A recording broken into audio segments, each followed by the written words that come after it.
It was the longest war in U.S. history, spanning an era that saw the Alamo, the Mexican-American War, and the Civil War come and go. It was the 60 years of ongoing battles, fights, and raids that took place between the Great Plains nomadic horse warriors and settlers, traders, and the United States military. With as many as 20,000 casualties on each side, it made the wild, wild West a dangerous and violent place. It is simply called the Indian Wars.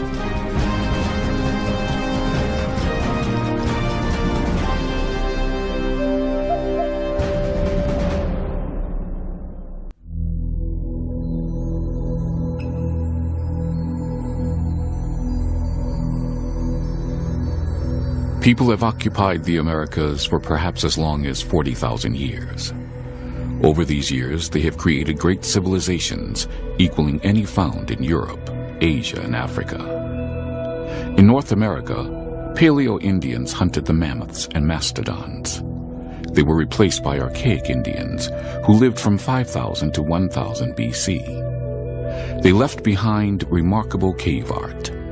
In at least one instance, they hunted bison, the species known as the American buffalo, by driving them into kill sites on the eastern Colorado plains. But these hunter-gatherers were moving towards becoming agricultural societies. Prior to the arrival of Europeans in 1492, the transition to agrarian cultures had been nearly completed. Indian nations extended across North America. A network of cities flourished as a part of a mound-building culture in the east. In the southwest, the Anasazi and their contemporary cultures built equally remarkable dwellings. Then in the historical blink of an eye, they all disappeared and were replaced by the configuration of tribes in place at the start of the 17th century, many of which then vanished as a result of European diseases and settlement. During this time, the great cities were replaced by small agricultural villages. Then as the Europeans expanded across the continent, the surviving tribes were pushed ever westward into a constantly redefined and shrinking Indian territory. However, during the middle of the 18th century, two parallel events occurred on the North American continent: the creation of a new type of nation, the United States of America, and the creation of a new kind of Indian culture, the warrior horse culture. Two remarkable human transformations that would eventually clash in bitter conflict.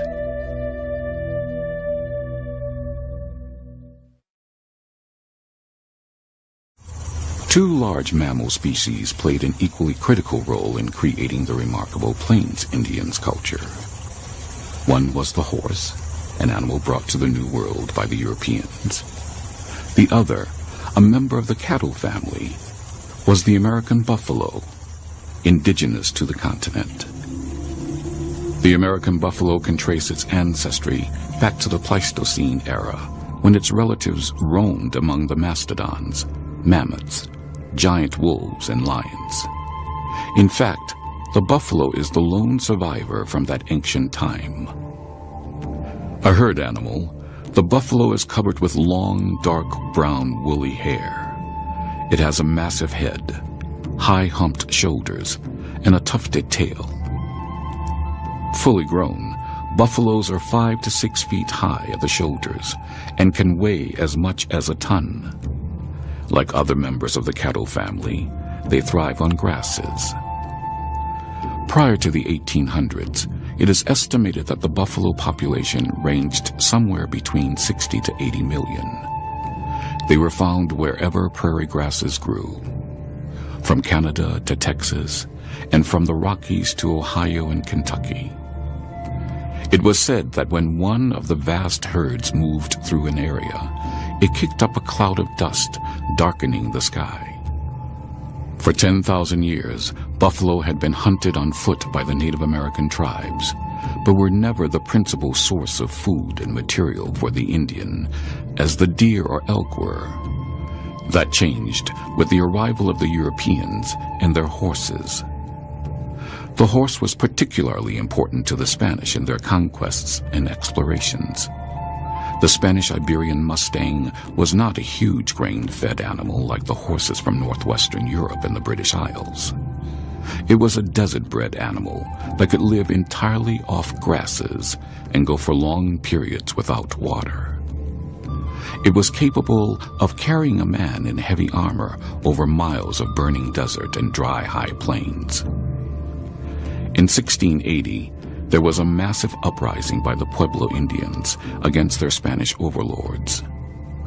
When the surviving Spanish fled, they left behind their sheep, cattle, and horses. The Pueblo, a sedentary people having little use for the thousands of Spanish horses, simply let them roam free. These horses, thriving on the short grass prairies, formed the nucleus of the great Mustang herds of the Southwest and Southern Plains. This great horse dispersal produced, perhaps, the most rapid cultural transformation hitherto ever witnessed on the planet.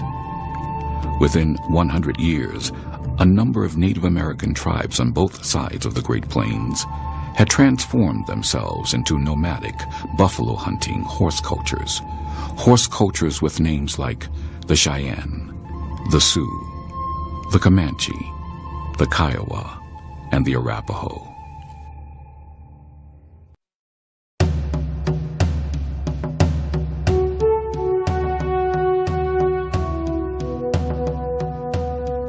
"100 years after the great horse dispersal started, most of the remaining North American tribes had horses, but only a few tried the grand economic experiment of developing a true nomadic horse culture.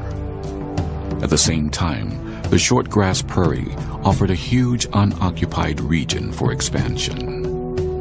While unfit for permanent settlement, it was ideal for any group that moved easily with the wanderings of the millions of buffalo.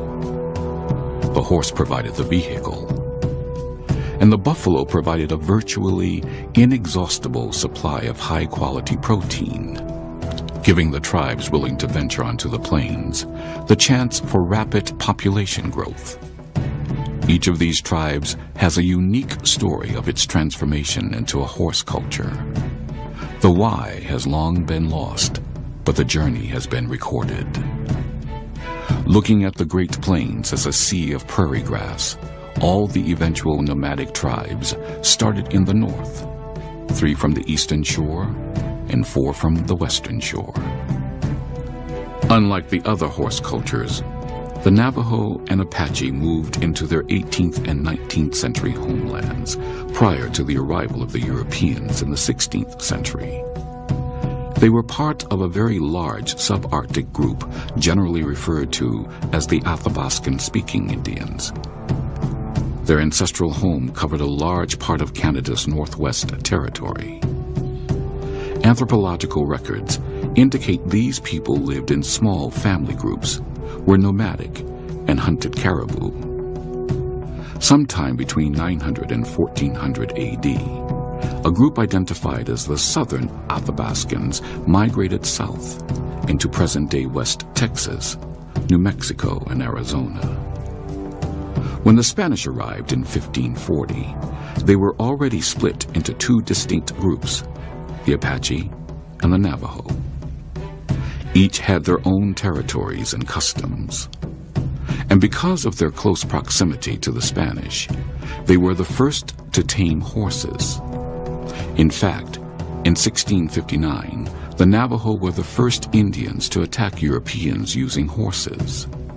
At the same time, their Apache relatives used the horse for food and as a beast of burden.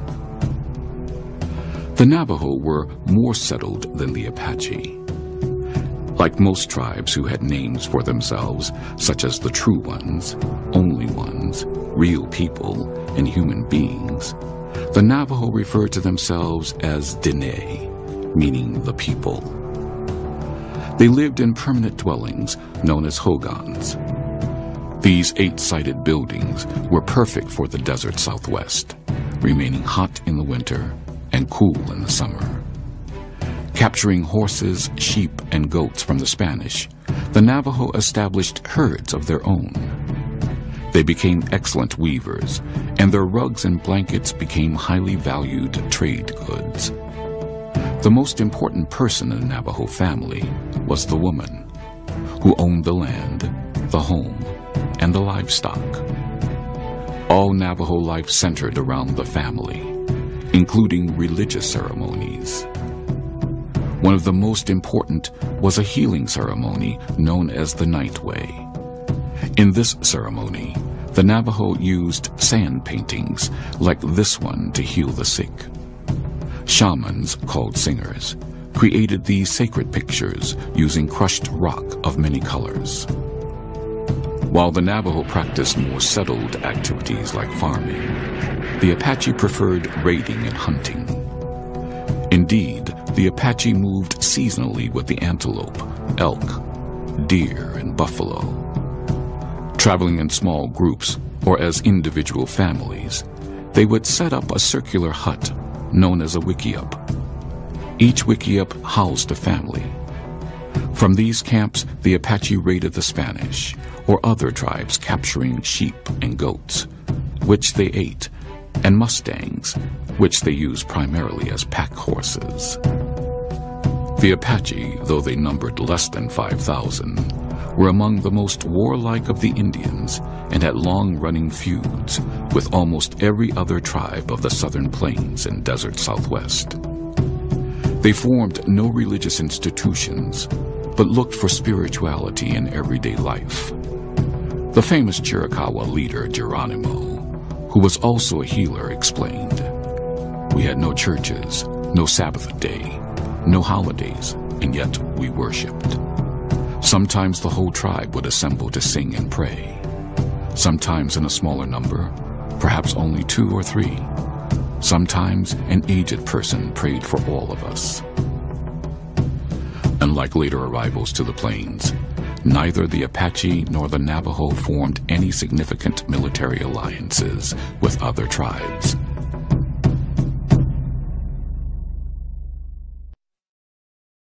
The Kiowas' journey onto the plains began somewhere in the Kootenay region of British Columbia, Canada. From there, they migrated into western Montana in the 1600s. Around 1700, they reached the Yellowstone River area. 10 years later, after acquiring the horse from the Crow, they found a home in South Dakota's Black Hills. Very quickly, the Cheyenne and the Sioux drove them from this home. Again, they moved south, where they fought a bloody war with the Comanche. However, by the beginning of the 19th century, the Kiowa formed a strong military alliance with their former adversary. This alliance was at the center of the battle for the southern plains. Their language is believed to be part of the Aztec-Tenoan linguistic stock. It is a language grouping spoken by many Mexican Indians. Like all the nomadic Indian nations, the twin centers of Kiowa life were hunting and war. Though small in numbers, the Kiowa were known for their exceptional bravery, strict military organization, and strong warrior societies. The Kiowa were also known for their incredible storytelling pictographs. Indeed, they came very close to developing a written language. Much history of the Indian Wars comes from their pictographic records written on buffalo hides as a kind of yearly calendar. Another nation, later called the Kiowa Apache, accompanied the Kiowa as they migrated south. Though unrelated genealogically to either the Kiowa or Apache, they had the cultural traits of the Kiowa and spoke an Athabascan-based language like the Apache, hence the Kiowa Apache designation.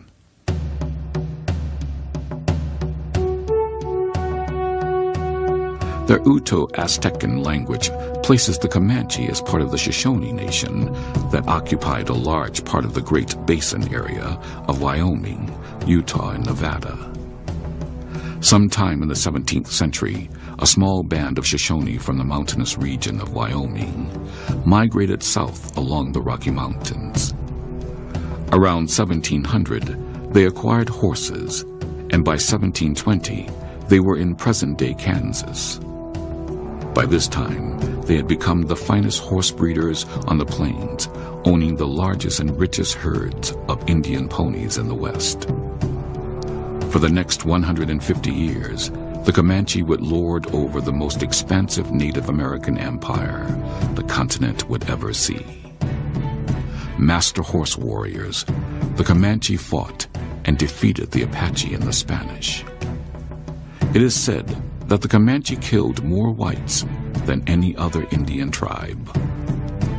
Eventually, they formed military alliances with the Kiowa and the Southern Arapaho and the Southern Cheyenne. Although the Comanche controlled a large empire that stretched across the southern plains, they were less organized socially than their Kiowa allies, but organized in small bands of 100 or so warriors. The Comanche rivaled the Spanish conquistadors in wealth and power. Like the Spanish, they were also slave traders and profit seekers. Of all the Plains nations, the Comanche were the most open to new ideas. It was perhaps their greatest strength. According to historians Joseph Cash and Gerald Wolfe in their book The Comanche People, the Comanche, by bringing in captives from so many different groups, kept their nation vigorous and far-seeing. But while the Comanche were far-seeing, they also recognized the value of the old traditions, such as using spider webs to tell when a storm was approaching, thus enabling them to use the weather to their advantage during raids or hunting. A second group of Indians moved onto the plains, not from the northwest as did the Apache, Navajo, Kiowa, and Comanche, but from the northeast.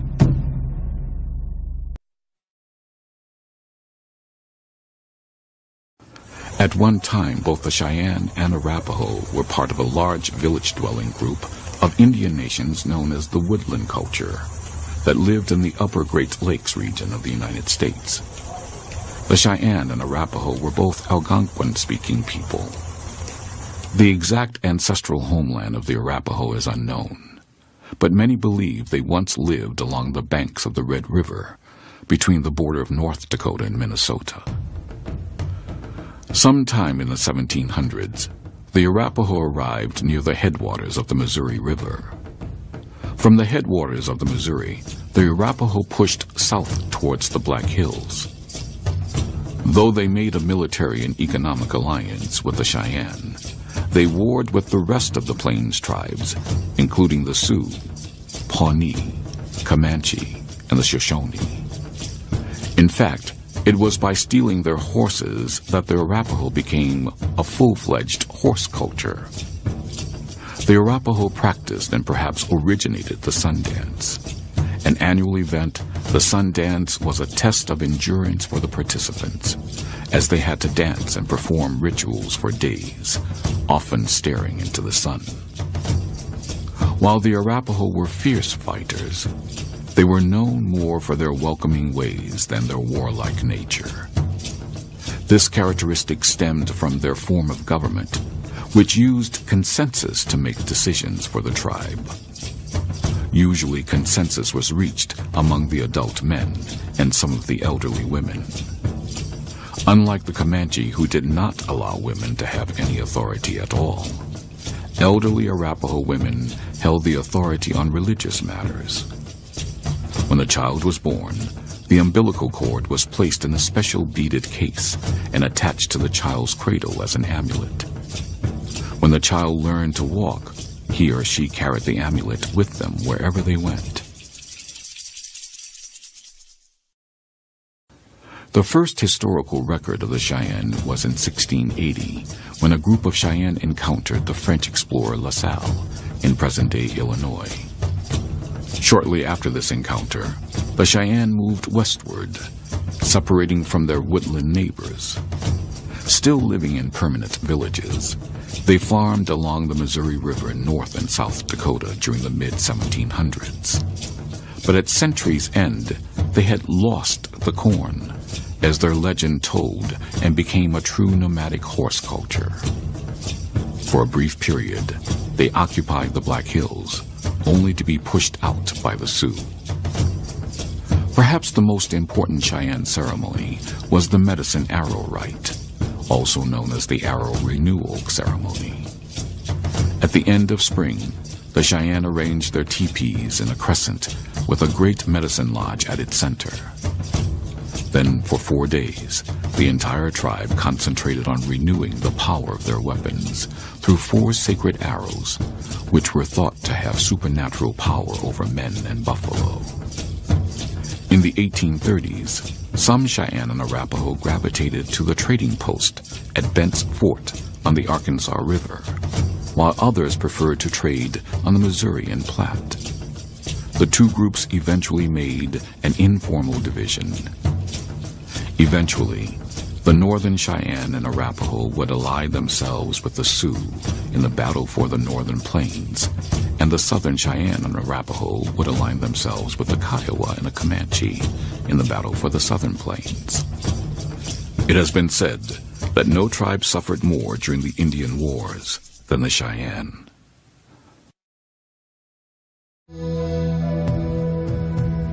Horse-mounted, riding into battle against the cavalry, wearing long buffalo robes, smoking the peace pipe in a colorfully painted teepee.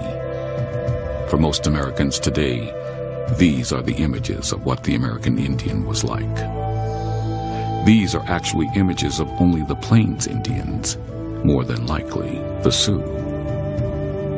The Sioux, also known as the Lakota, the Dakota and the Nakota, were originally a woodland Indian tribe that dominated the southern 2/3 of Minnesota, as well as parts of Wisconsin, Iowa, and North and South Dakota.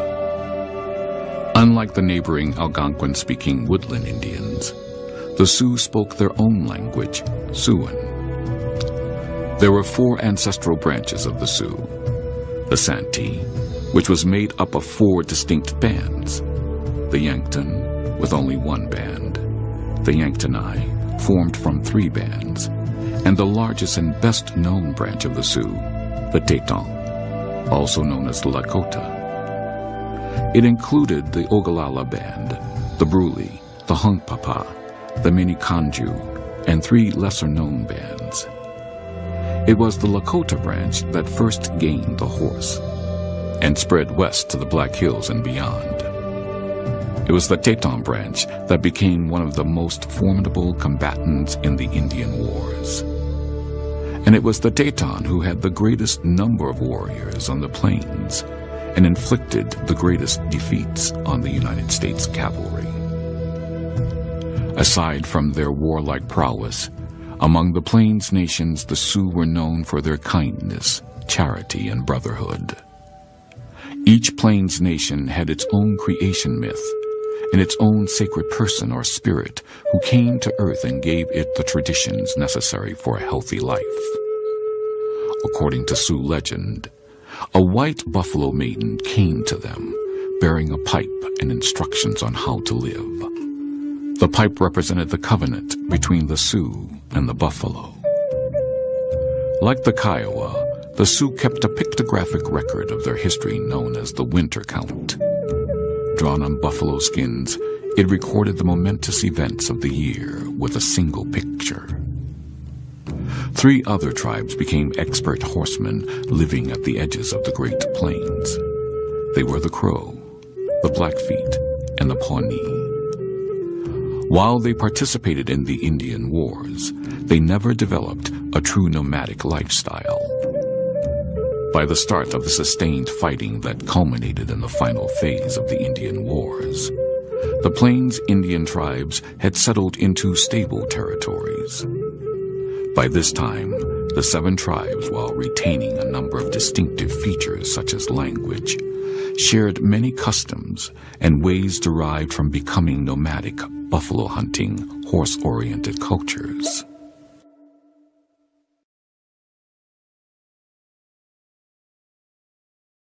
There was no more dramatic sight on the plains than hundreds of teepees silhouetted against the setting sun.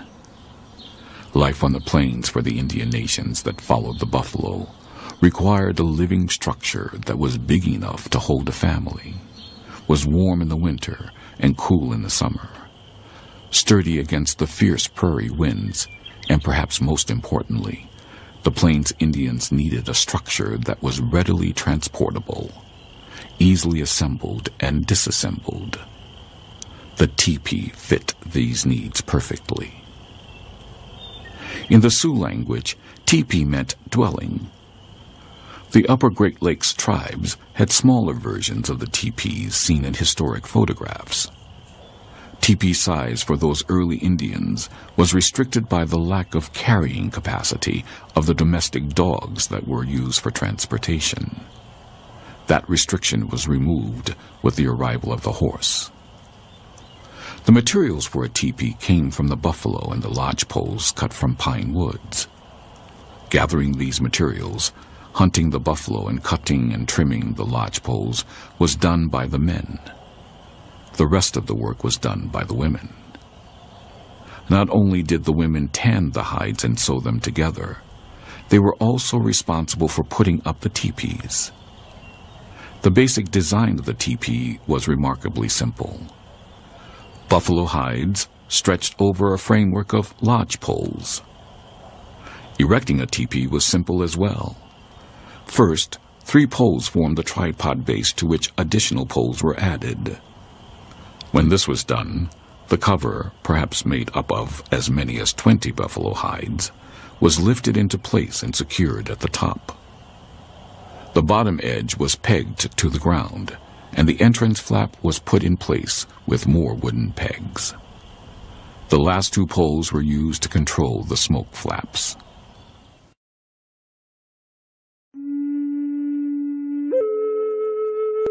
The unexpected sight of even a lone warrior appearing at the horizon struck fear in the hearts of travelers and cavalry soldiers alike. The paintings on his horse and the number of feathers in his hair showed how powerful a fighter he was. Dressed in the colorful regalia of his tribe, wearing the war paint that indicated he was ready to die in battle, this single warrior might mean hundreds more lay hidden in ambush, or he might just want to trade. Like the teepee, whose shape was both practical and symbolic, so were the Indians' clothes. In summer, the breechclout and simple leggings were perfect for the desert-like heat of the plains. In winter, the heavy fur and tough hide of the buffalo kept him warm in even the most frigid conditions. The markings on his clothing indicated which tribe he was from, and his prowess as a warrior. The animal skins used to make his garments showed which spirit guides he looked to for personal power. While a warrior took the utmost care with his appearance when on a raid, it was the women who made all the clothing for the family. The buffalo, the all-purpose beast of the plains, was the source of most clothing. Deer and antelope also provided skins for garments. As trade with the white man increased, factory-made cloth, blankets, and even boots were used by the Plains Indians. Still, the buffalo remained the most important source of clothing, right up to the end of the Indian Wars. The buffalo's tough hide was used to make robes, caps, moccasins, leggings, mittens, coats, and dresses. Women left the fur on for winter garments and removed it for summer clothes. While in camp, men and women dressed simply for freedom of movement. However, on important ceremonial days, they dressed in their finest clothes with the tribe's distinctive quill and beadwork on display. In colder weather, the warrior wore leggings for warmth. He also wore leggings when hunting or on a raiding party to protect his legs. Leggings were colorful and profusely decorated with paint, bells, shells, quills, or beads. It was as a warrior in a raiding party that the men displayed their finest garments. Within each tribe, distinctive decorations indicated specific warrior societies. However, individual warriors used paint to show their personal war honors. Ceremonial shirts, generally known as a war shirt, were extensively decorated and worn during raiding parties. These shirts hung loose and fell well below the waist. The northern tribes, such as the Sioux, had the most glorious war shirts. The Arapaho, Cheyenne, and Kiowa painted celestial symbols on their war shirts. Generally, the southern tribes were less adorned. An Indian's hair was deemed directly related to the soul, and as such was treated as an adornment. While on a raid, it was often decorated with beads and colors to make it distinctive. Warriors who had counted coup in battle would wear eagle feathers as a mark of their bravery. The Sioux wore their hair loose as a sign of humility. Some southern and central plains tribes shaved their heads except for a short tuft. They often then painted the head as well as the face red. In the golden age of the Plains Indians' warrior culture, their costumes were among the finest ever made, showing distinctive beauty and personality.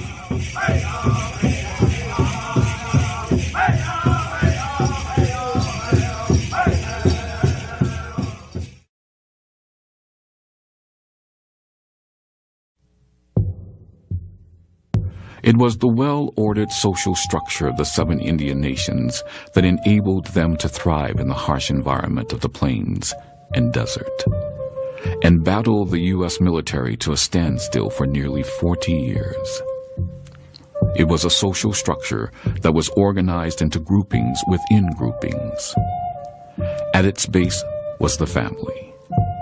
The next largest group was the extended family, called a clan. After the clans came camps or villages. A camp could be made up of a single clan, or a band, which consisted of multiple clans. Sometimes these clans would be related by marriage, and sometimes not. Villages, in turn, were spread out over a tribe's territory. Depending upon the time of year, the village could be as small as 20 or fewer people, or large enough to stretch along a river for 15 miles. Life in camp revolved around the teepee. Women did all of the tasks that made the household run. They collected firewood and cooked meals, gathered suitable roots and fruits, scraped buffalo and antelope hides, prepared buffalo meat for drying, and made all the clothing from moccasins to breeches. The women took care of the children until 5 or 6 years of age, often nursing them for the whole time. At that point, young boys went to help their fathers with the pony herds, and young girls followed their mothers, learning what it meant to be a good wife and mother. But while seemingly engaged in menial tasks, women were not considered servants. They had their role and scorned men's help. The man was the head of the household. His job was to hunt and fight, tasks that inevitably took their toll. So much so that there were many more women than there were men in a typical clan. The result was tribes practiced polygamy, and a man, if he survived the hunt and battle, could have several wives in order to maintain population numbers of a clan at a functional level. In fact, clans and bands operated with a great deal of independence, particularly when it came to interactions with other Indians and whites. Because Indian nations were spread out over a large area, it was important to have events that brought them together to solidify their tribal and band identity, and to plan tribal and band activities such as warfare. These events took the form of ceremonies, feasts, and dances. For example, celebrations meant huge bonfires, drumming and dancing far into the night. During summer encampments, bonfires might go on for weeks at a time as the entire community gathered to witness feats of daring through the dance steps of the participants. The throbbing of the drum and the movement of the dances celebrated victories, hunts, marriages, planting seasons, and harvests. Indians had a song for every event, from odes to a warrior's horse to a death song that he might sing during a battle. It was all part of their own unique religion.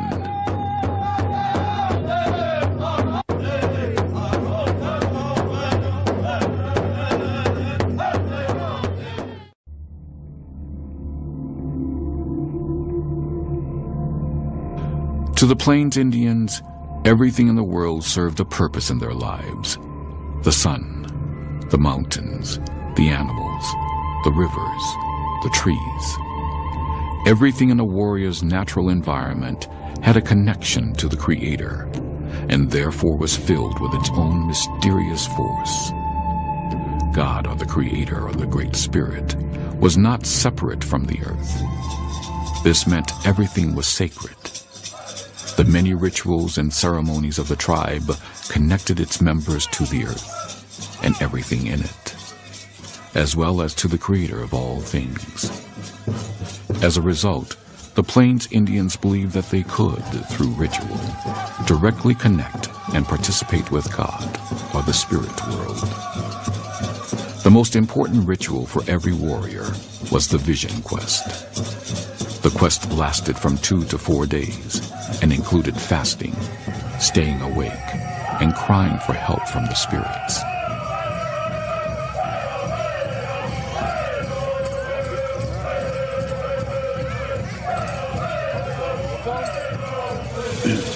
That drum is a centerpiece of the whole powwow.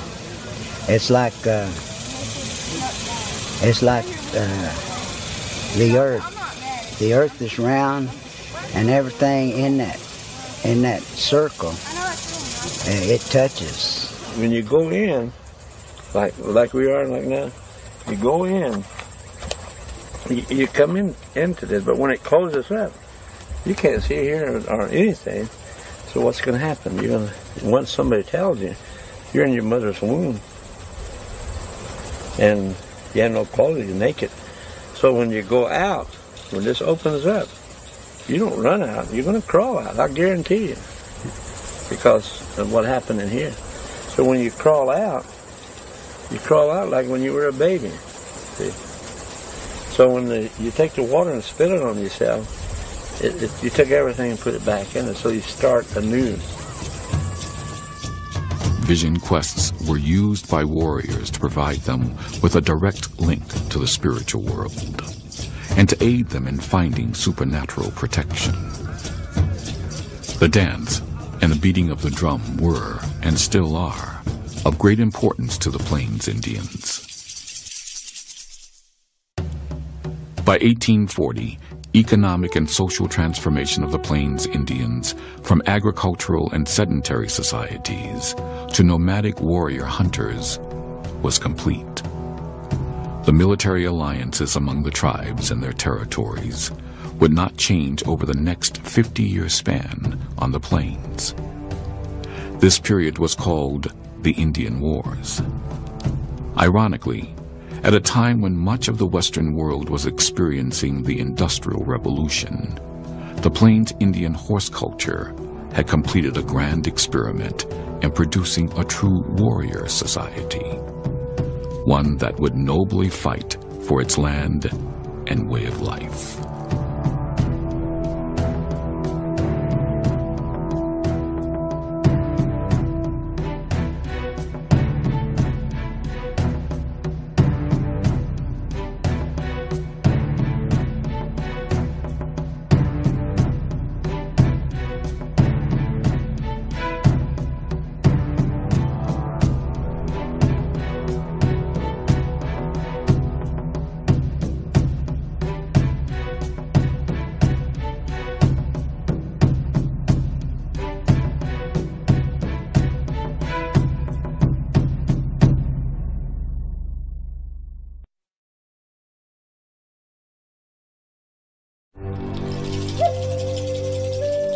It was the longest war in U.S. history, spanning an era that saw the Alamo, the Mexican-American War, and the Civil War come and go. It was the 60 years of ongoing battles, fights, and raids that took place between the Great Plains nomadic horse warriors and settlers, traders, and the United States military. With as many as 20,000 casualties on each side, it made the wild, wild West a dangerous and violent place. It is simply called the Indian Wars.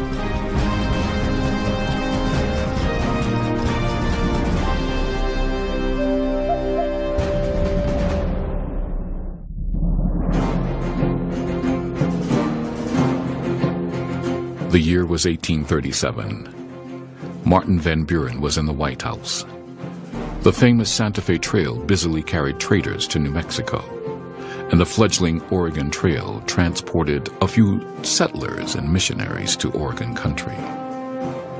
Native American tribes from the east had been forced west into the newly designated Indian Territory, a territory already occupied by a flourishing Plains Indian culture.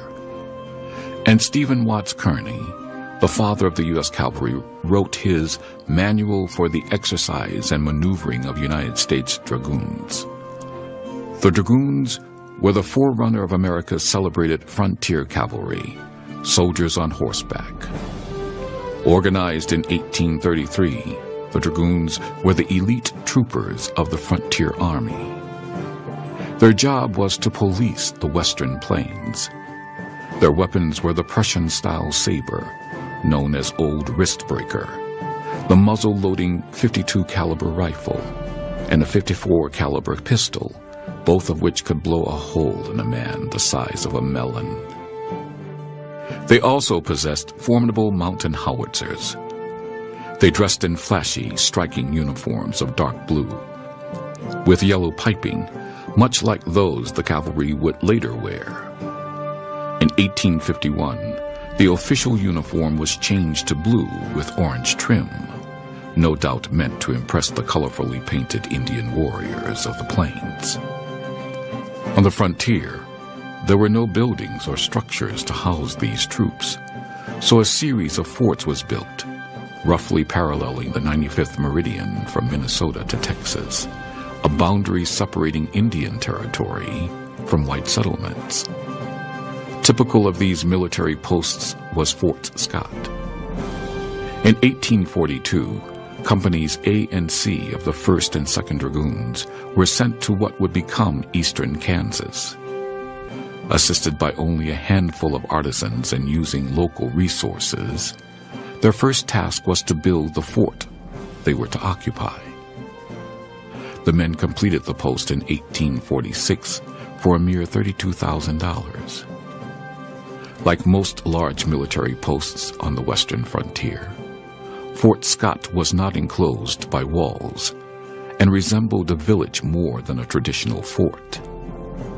A large parade ground formed the fort's nucleus, and at its center flew the American flag.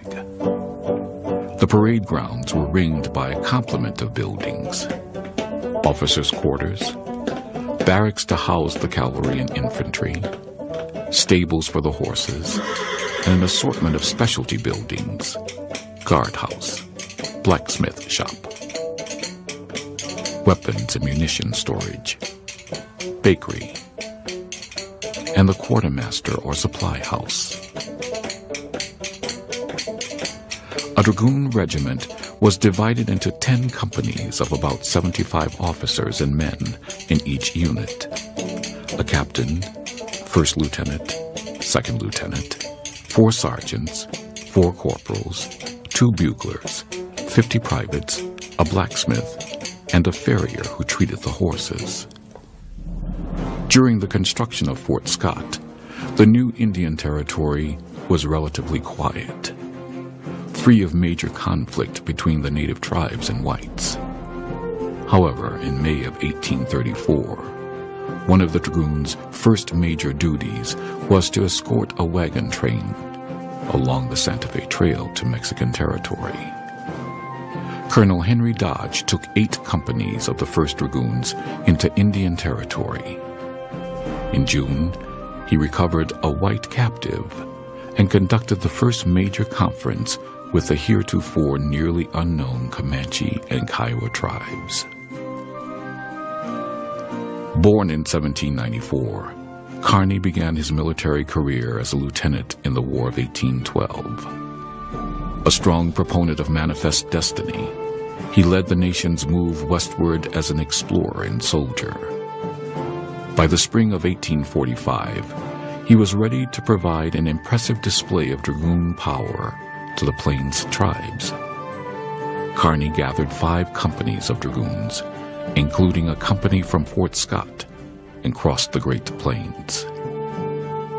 In May, Kearny marched his dragoons from Fort Leavenworth in eastern Kansas, northwest to the Platte River, and then proceeded west to Fort Laramie. Along the way, he showed the flag to the native tribes. At a parley with the Pawnee, he requested they make peace with their traditional enemies, the Sioux. When they refused, the dragoons fired their mountain howitzers, so impressing the Pawnee that the tribe remained peaceful for the next 4 years. It was the Sioux's turn next. At Fort Laramie, the dragoons once more impressed the Indians with their firepower. The Sioux believed the dragoons were a new and superior kind of white people, and they agreed to leave the immigrant traffic alone if the immigrants behaved themselves. From Fort Laramie, Kearny and his men traveled the Oregon Trail as far west as present-day Wyoming's South Pass. It was the first time the U.S. military had crossed the Continental Divide. He then marched his troops south to Bent's Fort, where he parleyed with the Southern Cheyenne, a famous trading post in southeastern Colorado. Bent's Fort was founded in 1833 on the Arkansas River by William and Charles Bent and their partner Saran Saint-Vrain. During its initial 16-year history, it was the single major white trading post on the Santa Fe Trail between Missouri and the Mexican settlements in present-day New Mexico. Colonel Kearny's trip to Bent's Fort in 1845 and again in 1846 so impressed Cheyenne chiefs with the power of the United States military that they feared for the future of their people. The Bent family, in a second Bent Fort, built 30 miles downstream in 1853, eventually played prominent roles in the Indian Wars that would soon follow. From Bent Fort, Kearny returned to Kansas along the Santa Fe Trail. His long 2,200-mile march in 99 days through the vast, semi-arid prairie proved that U.S. mounted troops could move rapidly and easily on the plains. Indeed, a year after Kearny's long march, he took his beloved dragoons into the Mexican-American War, winning New Mexico and California for the U.S. Kearny briefly served as military governor of both territories. Then sadly, in 1848, he died from a bout of yellow fever contracted during the war. A year later, gold would be discovered in California, signaling the beginning of the Indian Wars. As for the Dragoon Regiment, in 1861, the Dragoon designations disappeared. The 1st and 2nd Dragoons became the 1st and 2nd Cavalry, and the Mounted Rifles became the 3rd Cavalry. All the units adopted the blue uniform with yellow trim, and the units became cavalry with yellow as their colors. Although the Dragoons resisted the new designation and the change to their uniforms, as the old uniforms wore out, they finally accepted their new role as cavalry.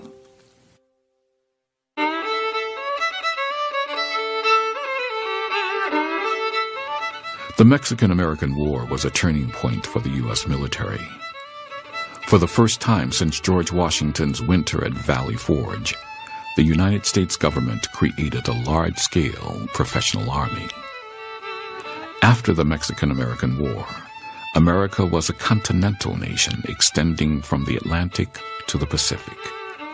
And the land along the Pacific coast is where Americans wanted to go. to the gold fields near San Francisco and the fertile farming valleys in Oregon. In a massive push to the Pacific coast, miners and settlers would have to traverse Indian country along the many overland trails. 50,000 immigrants traveled the Oregon Trail in 1850 alone. With over 200,000 Indians on the plains, Washington believed it had a duty to protect its traveling citizens. As a result, Congress authorized the War Department to construct a string of forts and outposts along the overland trails. By 1854, it had built over 50 garrisons. However, typical of Washington's approach to the Indian Wars, it sorely undermanned them with a mere 7,800 soldiers. The jewel of the northern system of forts was not built, but acquired. It was Fort Laramie in eastern Wyoming.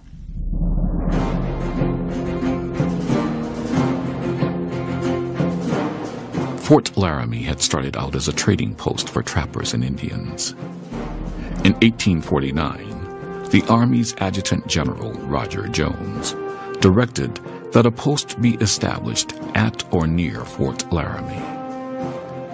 Rather than build a new fort, the Army purchased the trading post from Bruce Husband, agent of the American Fur Company, for $4,000. Immediately, the Army began refitting the old trading post as an Army post. By winter, officers' and soldiers' quarters, a bakery, and stables had been completed, and Fort Laramie began its 40-year role as a command post deep in the heart of Indian Territory. Fort Laramie quickly became the most famous, and some even say the most infamous post on the western frontier. For the over 350,000 travelers on the Oregon and Mormon trails, it was the lone beacon of civilization between East and West. Since its founding as a trading post in 1834, the list of those who entered the storied fort read like a who's who of the Old West. Famous trappers and mountain men: James Beckwourth, Thomas Fitzpatrick, Jim Bridger, Kit Carson, and the ill-fated Donner Party, whose members would later eat each other, passed through in 1846. Brigham Young leading his Mormons to Utah. Top military commanders: William Tecumseh Sherman, Philip Sheridan, George Crook, and William Harney. Many of the famous chiefs of the northern plains spent time at the fort as well, along with a cast of colorful Western characters: Buffalo Bill Cody, Wild Bill Hickok, Calamity Jane, and Wyatt Earp.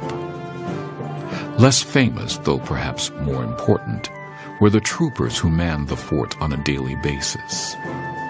Over its active 40-year history, units from nearly every cavalry and infantry regiment that fought in the Indian Wars served at the fort.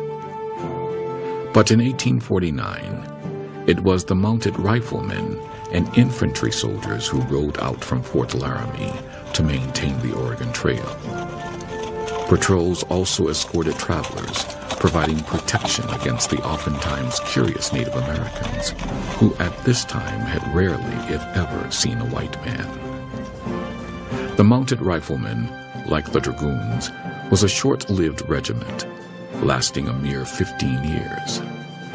They rode horses, dismounted, and then fought from the ground with their rifles. These unique riflemen served at Fort Laramie until the Civil War, when the regiment was redesignated the 3rd Cavalry. The simplest way for the men of these companies to do their mandated job of policing the trails in the 1850s was not through their weapons, but through the peace pipe, creating an agreement or a treaty that allowed the immigrants to pass peacefully through Indian Territory.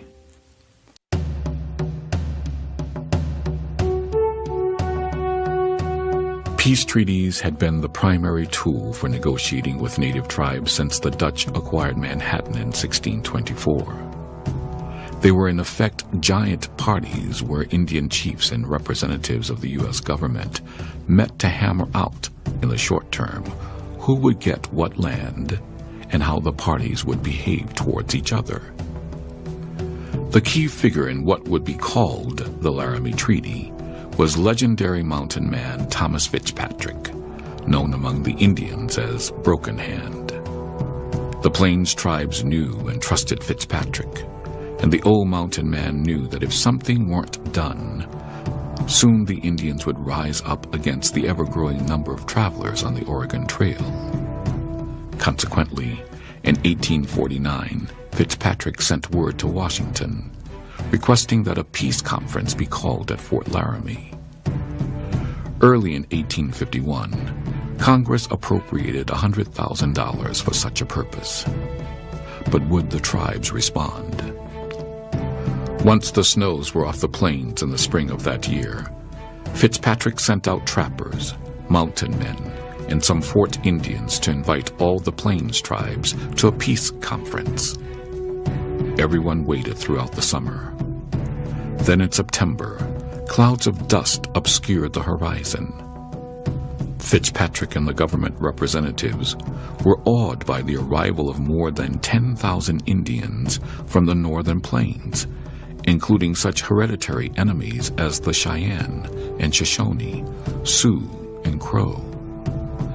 The Fort Laramie Council was the largest of its kind ever seen on the plains. Such a huge number of warriors was clearly a threat to the three companies, a mere 180 troops stationed at Fort Laramie. In a clever move, Fort Laramie's commander, Captain William Scott Ketchum of the 6th Infantry, suggested that the council be moved 30 miles downstream to a better grazing area for the thousands of horses. And so it took place at the confluence of Horse Creek and the Platte River, just east of the current Wyoming-Nebraska state line. For nearly 2 weeks, the various tribes put on amazing displays of warrior prowess on horseback. The Americans passed out gifts. Leaders on both sides stood to deliver great speeches. By the end of the proceedings, a pipe, the traditional sign of a peace ceremony, was smoked and the treaty was signed. It was a remarkable accomplishment, allowing the U.S. government to construct a series of forts along the Oregon Trail. The Indians would not attack the wagon trains, and the immigrants would not settle in Indian territory. The military was allowed to patrol the trails, providing some semblance of law and order, and both sides agreed to punish their own lawbreakers. For 3 years, peace among whites and Indians reigned on the northern plains. Then in August 1854, an impetuous young officer, Lieutenant John Grattan, took a patrol of 29 men from Fort Laramie to arrest a Sioux Indian named High Forehead, who had stolen and butchered a Mormon's cow. The Sioux would not turn over the guilty party to the soldiers, and after a brief parley, the soldiers unexpectedly opened fire on the camp, killing its chief. The Sioux camp retaliated, massacring every member of Grattan's patrol. In that moment, the Indian Wars unofficially began. For the next 35 years, Fort Laramie played a prominent role in the conflict between the U.S. military and the Indian tribes of the northern plains. It became a staging ground for strikes against Indian encampments and was the site of another peace conference in 1868. From 1860 to 1861, Pony Express couriers rode through the fort. During the Civil War, volunteer regiments replaced some of the professional soldiers. Finally, in 1890, the fort closed for good. While Fort Laramie dominated the northern plains in 1854, to the south, other settlers and traders were traveling another famous road, the Santa Fe Trail, requiring the building of even more forts.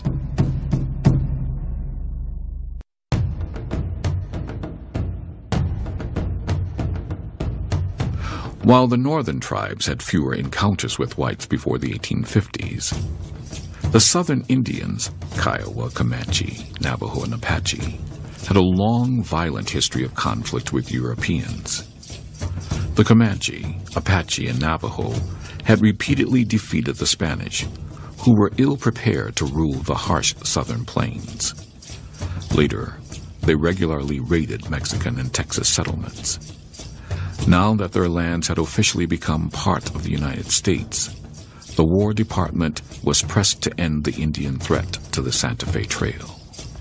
You got Hispanics, Mexicans from Santa Fe going east. They're hauling furs, stuff like that, stuff that you can't get back in St. Louis. And you got St. Louis merchants going west. They're hauling the nice shirts and the blankets, bottles, even fancy stuff that you can't get in Santa Fe. They don't have no manufacturing there yet. Once again, the Army employed the strategy of building forts and outposts to handle the increasing number of raids. One of the most prominent forts along the Santa Fe Trail, Fort Larned, was significant for the role it was to play as a post, a refuge, a supply point, and a distribution center for Indian annuities. Annuities, which were promised in peace treaties to the various tribes, were a kind of bribe to keep the peace. They typically consisted of flour, coffee, sugar, and trade goods, such as cloth, beads, and even arms and ammunition. Also supplied were agricultural implements, which were used to teach the Plains Indians farming and to discourage their nomadic lifestyle. However, the annuity plan created its own problems. All at once, hundreds of heavily armed Native American warriors descended on the post to collect their goods, sometimes dressed in their finest regalia, complete with painted faces and long war headdresses of eagle feathers. And the soldiers knew if the Indians went away unhappy, their anger might erupt into raids and even warfare. At times, the goods and food were of shoddy quality, or even worse, hadn't arrived at all. At these moments, tension ran high for the soldiers. In fact, in 1860, Fort Larned was known as Camp Alert because the danger of Indian attacks kept the soldiers on a knife edge. When word of a raid reached Fort Larned, the commander's response was to send out a patrol. A small patrol usually consisted of 10 to 20 privates and was led by a lieutenant and a sergeant. Each trooper was a self-contained unit. The cavalry would have been equipped essentially like this, with a McClellan saddle. The bag here is called a nose bag. You have a little grain for maybe a day or two. We have a picket pin and a rope so we can stake him out at night. If that doesn't work, the ground is too hard, we have chains and hobbles. Inside of the bag we have a shelter half. My partner has the other half of the shelter, a blanket, perhaps change of clothes. Saddlebags would contain some bacon, hardtack, maybe some sardines. If I didn't spend all of my money, I'd maybe buy a couple of cans of sardines. I have a poncho. The carbine is a Springfield Model 4570.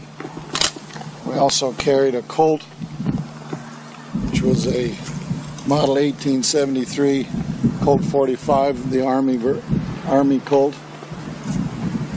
Horses were typically maybe a little bit larger than this, but not any smaller.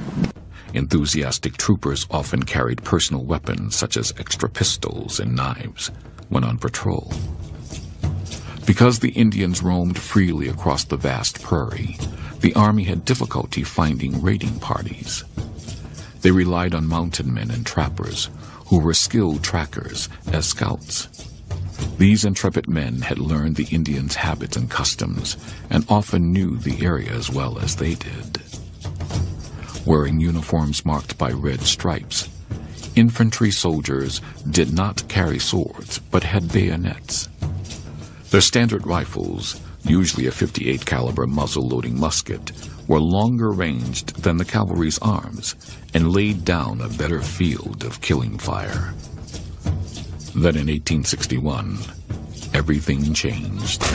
The Civil War erupted, and the military, long neglected, took center stage. Everything military was overhauled. Training, weapons, leadership, and strategies all were vastly improved. At first, the Western garrison suffered. Volunteer units replaced most of Fort Larned's professional soldiers.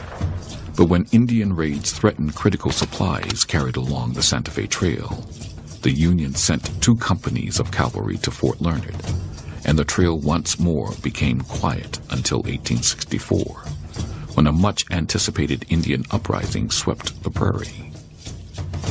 Trade along the trail was paralyzed that summer and fall.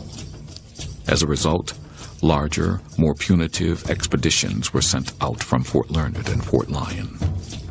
The U.S. military was about to begin a new phase of Indian fighting on the plains. Different tactics, as perfected by Kit Carson during the Army's campaign against the Navajo, would be used. It was also a time when forts, such as Larned, transitioned from havens for travelers to battle stations and supply centers for the new extended field campaigns.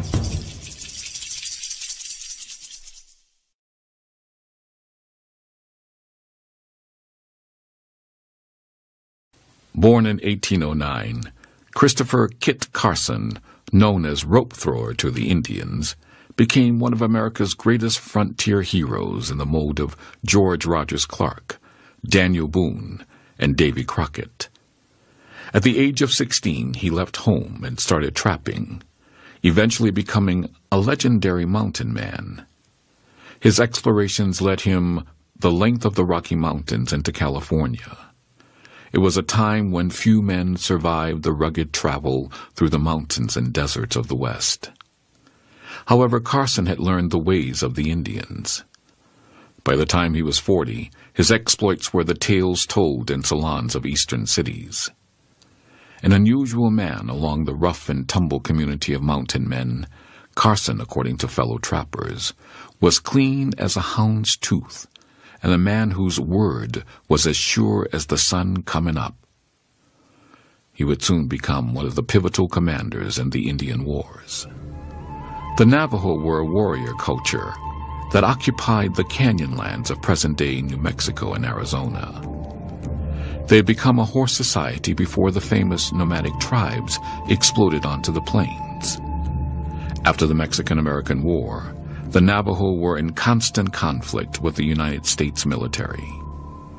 In 1860, the Navajo chiefs Manuelito and Barboncito gathered 1,000 warriors and attacked Fort Defiance.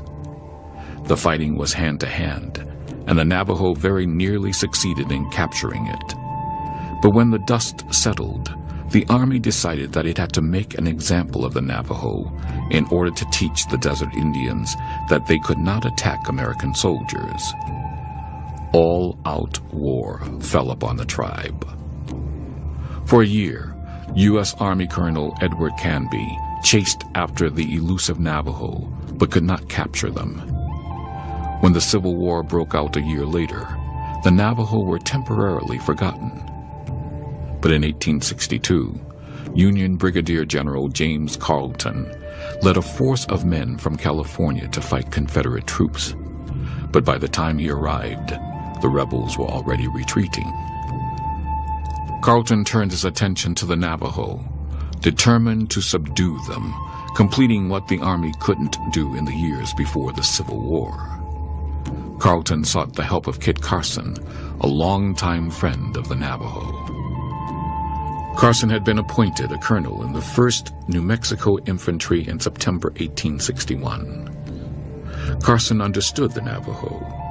He had wintered with them, fought with them, and hunted with them. When Manuelito and others spurned his offers of peace, he knew the only way to victory was to destroy their farms and villages. No more peace treaties, no more retaliatory patrols.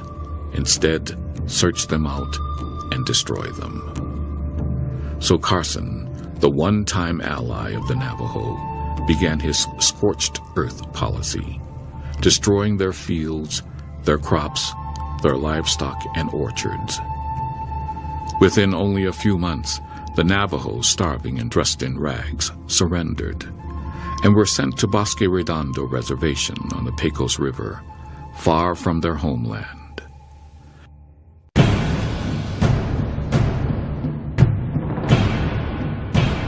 After the Civil War, the Fetterman Massacre in northern Wyoming would turn public opinion against the Native Americans on the plains. In 1866, a war party of Sioux, led by High Backbone, lured a cavalry patrol of 80 men out of Fort Phil Kearny. The patrol, commanded by Captain William J. Fetterman, was ambushed, and all his men, including himself, were killed. Scalping and mutilation followed.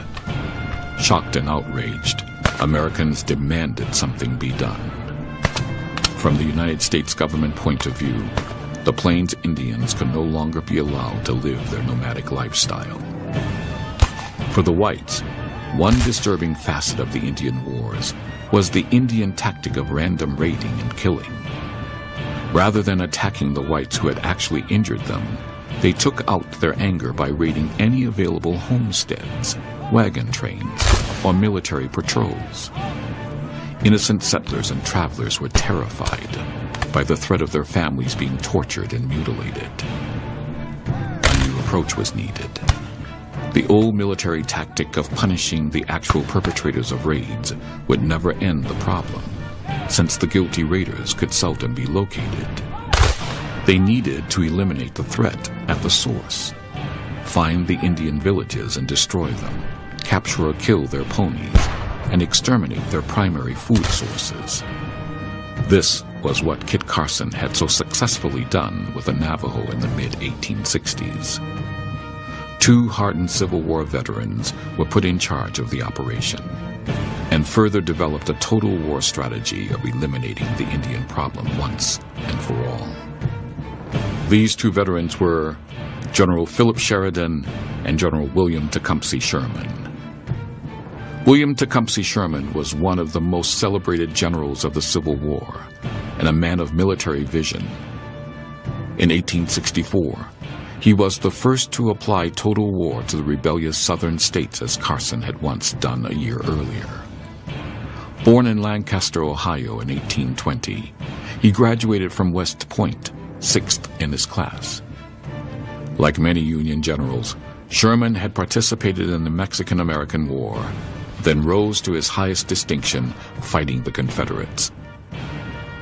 Born in Albany, New York in 1831, Sheridan also grew up in Ohio.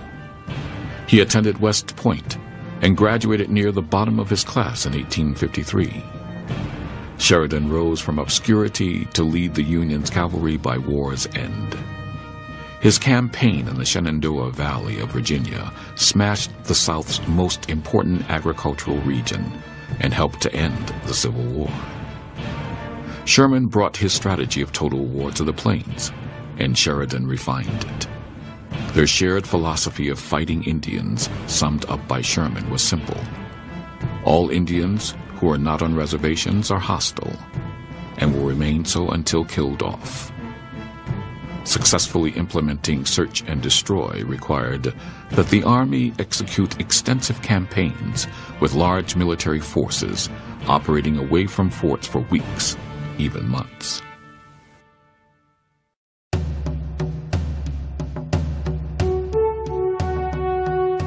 On July 1st, 1867, soldiers arrived here at Fort Davis, Texas. But they were not soldiers of the usual sort. They were black, and members of a new regiment, one of several whose men would soon become known as the Buffalo Soldiers. In 1866, the Army increased the number of cavalry regiments from 6 to 10, including 2 black units, the 9th and 10th. Called Buffalo Soldiers by the Indians because of the dark coats they wore and their short, curly hair, the black troopers epitomized America's new professional army, made up of battle-hardened veterans of the Civil War. Many of these men served on the western frontier until the Indian Wars ended in 1890. Fort Davis had been abandoned since 1861, and now companies C, F, H, and I of the 9th U.S. Cavalry under the command of Lieutenant Colonel Wesley Merritt returned. In addition to rebuilding the fort, the troopers escorted mail and stagecoaches, constructed roads, patrolled the Mexican border, and battled the Apache and Comanche. The 9th fought mostly in the Southwest until 1881.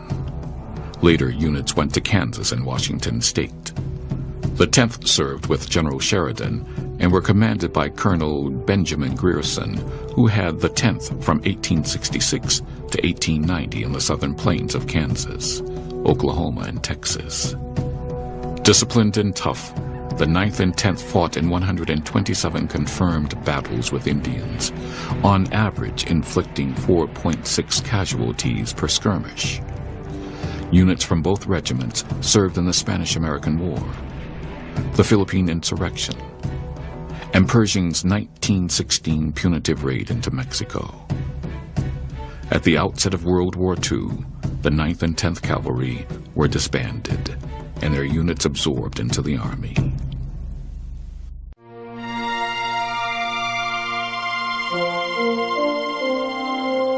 With the tragedy at Wounded Knee in 1890, the need for the cavalry on the plains vanished.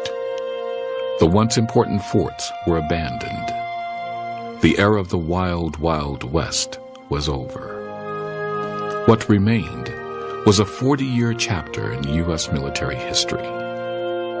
It was a history that saw the cavalry grow from one semi-professional regiment of troopers, showing the flag to the Native Americans, to 10 regiments of highly disciplined soldiers. Their weapons changed even more dramatically from the slow-loading ball and powder muskets and pistols to breech-loading metal cartridge carbines and repeating pistols. Added to their arsenal were lightweight portable cannons and Gatling guns. The composition of the cavalry's officer corps changed as well. During the final 20 years, many of the officers won their spurs in the Civil War and then went on to fight Indians.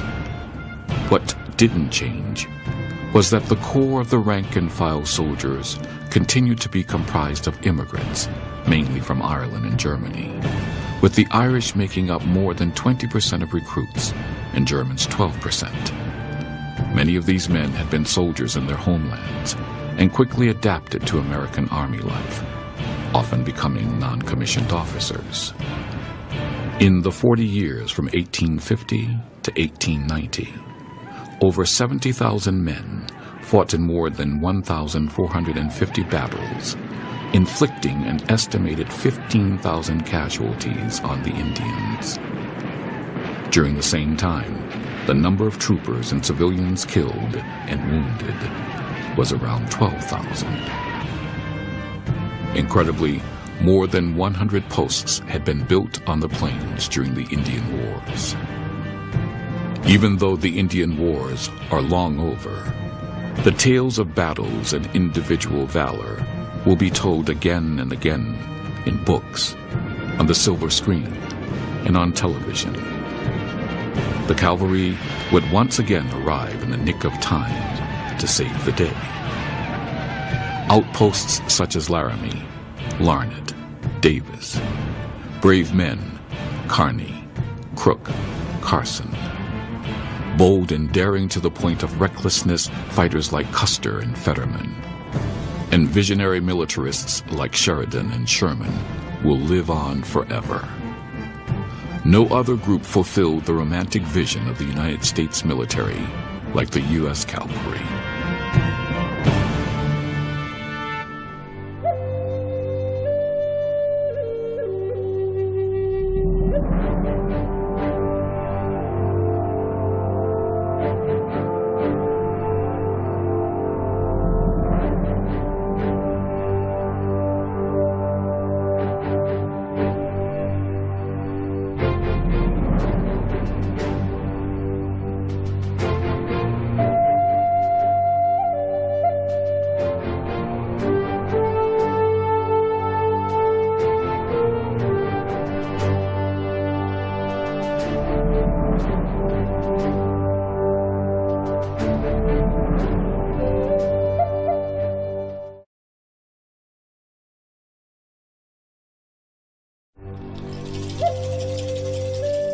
It was the longest war in U.S. history, spanning an era that saw the Alamo, the Mexican-American War, and the Civil War come and go.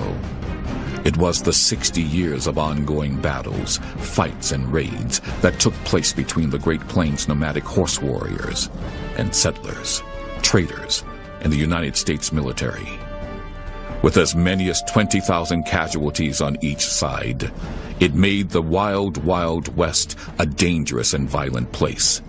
It is simply called the Indian Wars.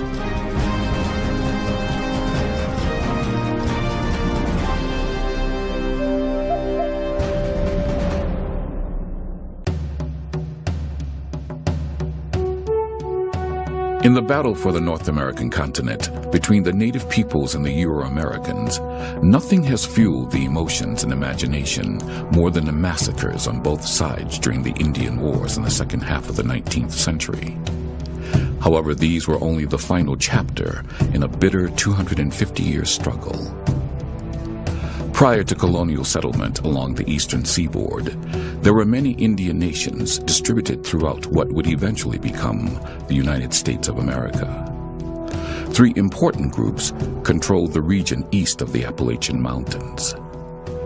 First, the Iroquois League held the balance of power in eastern North America until the end of the 18th century.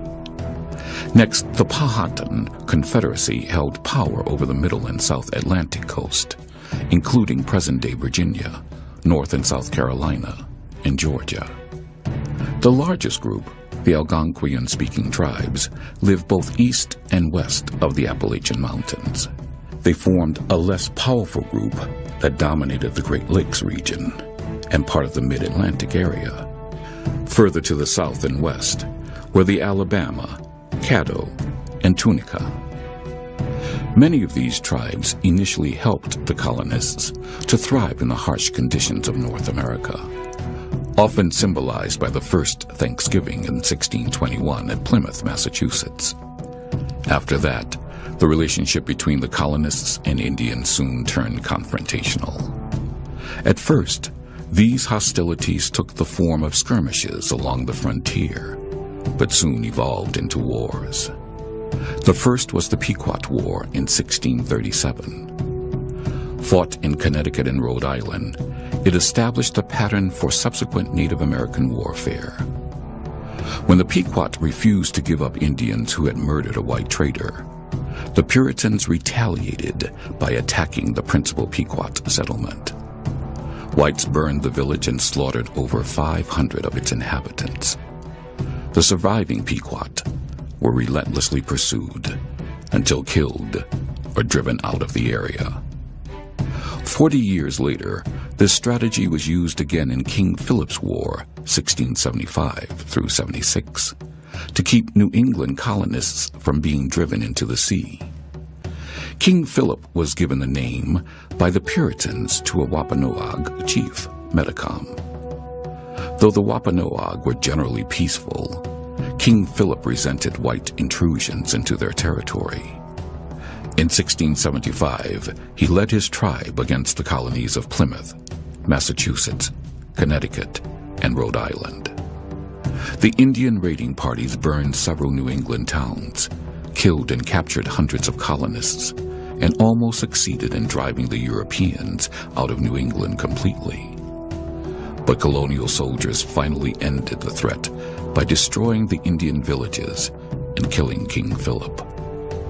The destructiveness of the war led to the idea that the only good Indian is a dead Indian, long before it was attributed to General Phil Sheridan nearly 200 years later.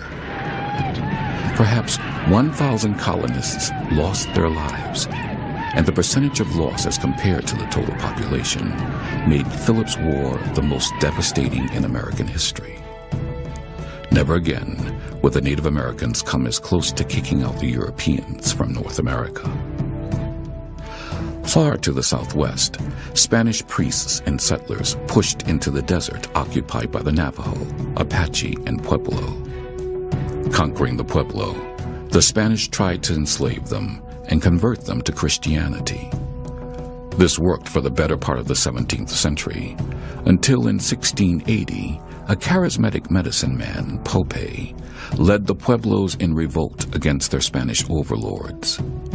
They slaughtered 400 missionaries and settlers and forced the remaining colonists and their families to flee south to Mexico. It was this rebellion that released the Spanish horse onto the plains. Horses that went on to make up the wild Mustang herds that formed the nucleus of the nomadic Plains Indian warrior horse culture. In 1689, the Spanish came back in force and put down the rebellion, retaking Santa Fe in 1692. But the genie had been released from the bottle. The nomadic warrior culture was already underway.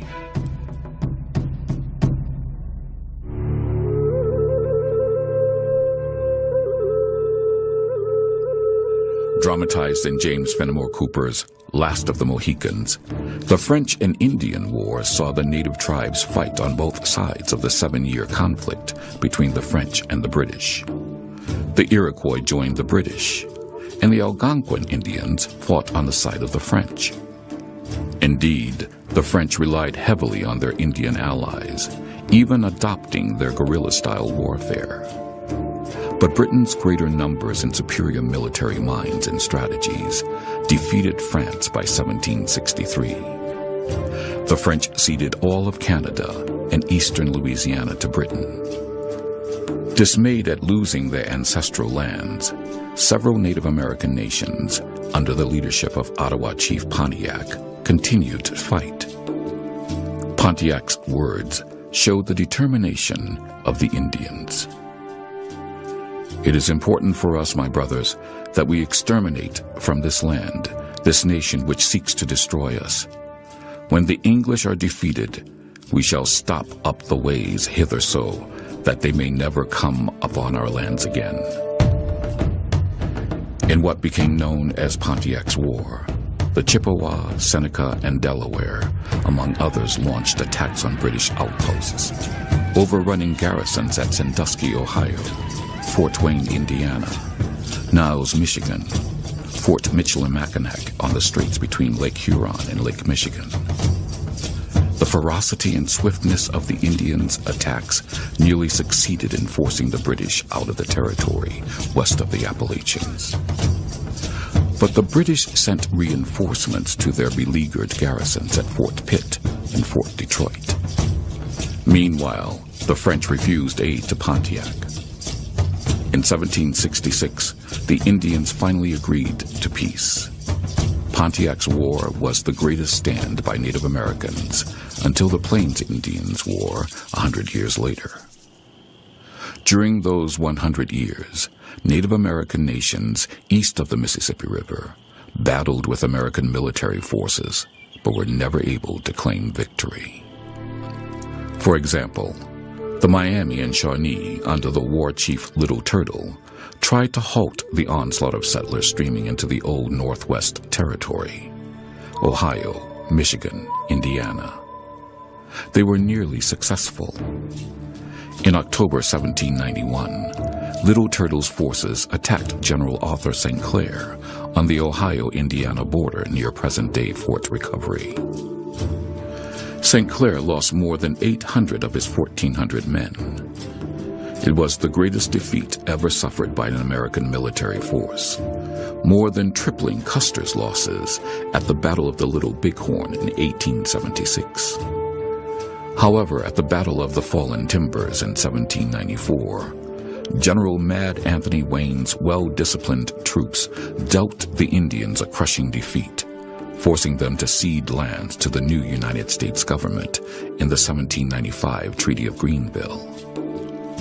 15 years later, the celebrated Shawnee war chief Tecumseh and his brother, known as the Prophet, tried to organize a grand alliance of Indian nations throughout the Ohio River Valley to fight westward migration. But at the Battle of Tippecanoe in 1811, General William Henry Harrison led a group of militia who destroyed any chance of Tecumseh's Confederation succeeding. Impressed by Tecumseh's oratory, the part-white William Weatherford, known as Red Eagle, led his Creek warriors against Fort Mims on the lower Alabama River in August 1813. The fort's small group of militia fought until all were killed, and the Creeks massacred all but about 36 out of the 500 settlers who had taken refuge in the fort. In 1814, General Andrew Jackson smashed Southern Indian resistance to white settlers at the Battle of the Horseshoe Bend in Alabama. 3 years later, he took on the Seminoles in the First Seminole War and chased them out of South Georgia and northern Florida. But the Seminoles would rise up against white settlers twice more from 1835 to 1842 and 1855 to 1858. Both times, they were defeated by American military forces. One of the last skirmishes east of the Mississippi River was Black Hawk's War. A Sauk Indian leader, Black Hawk, opposed giving Indian lands to whites. For 4 months, in the spring and summer of 1832, he led his band in a fight against American militia until his followers were virtually wiped out at Bad Axe River. By the 1850s, the Indian nations east of the Mississippi River lost their final battles with the U.S. government. However, from the time of the Pueblo uprising to the middle of the 19th century, a new kind of native culture developed on the continent. For the first time, Americans were about to be confronted by a true warrior culture. These were the 7 warrior Indian nations: the Navajo, Apache, the Kiowa, the Comanche, the Arapaho, the Cheyenne, and the Sioux that had migrated into the country's interior.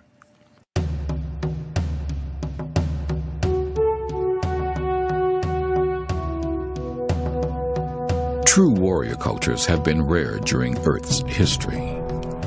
The greatest honor for the one that arose on the American Central Plains was to count coup, or to touch an enemy. Those warriors who acquired this distinction were held in the highest regard. From the time of birth, young boys were steeped in this culture, and all boys, whether they became warriors, hunters, scouts, or shamans, learned the arts of war from an early age. In fact, the way of the warriors started before birth.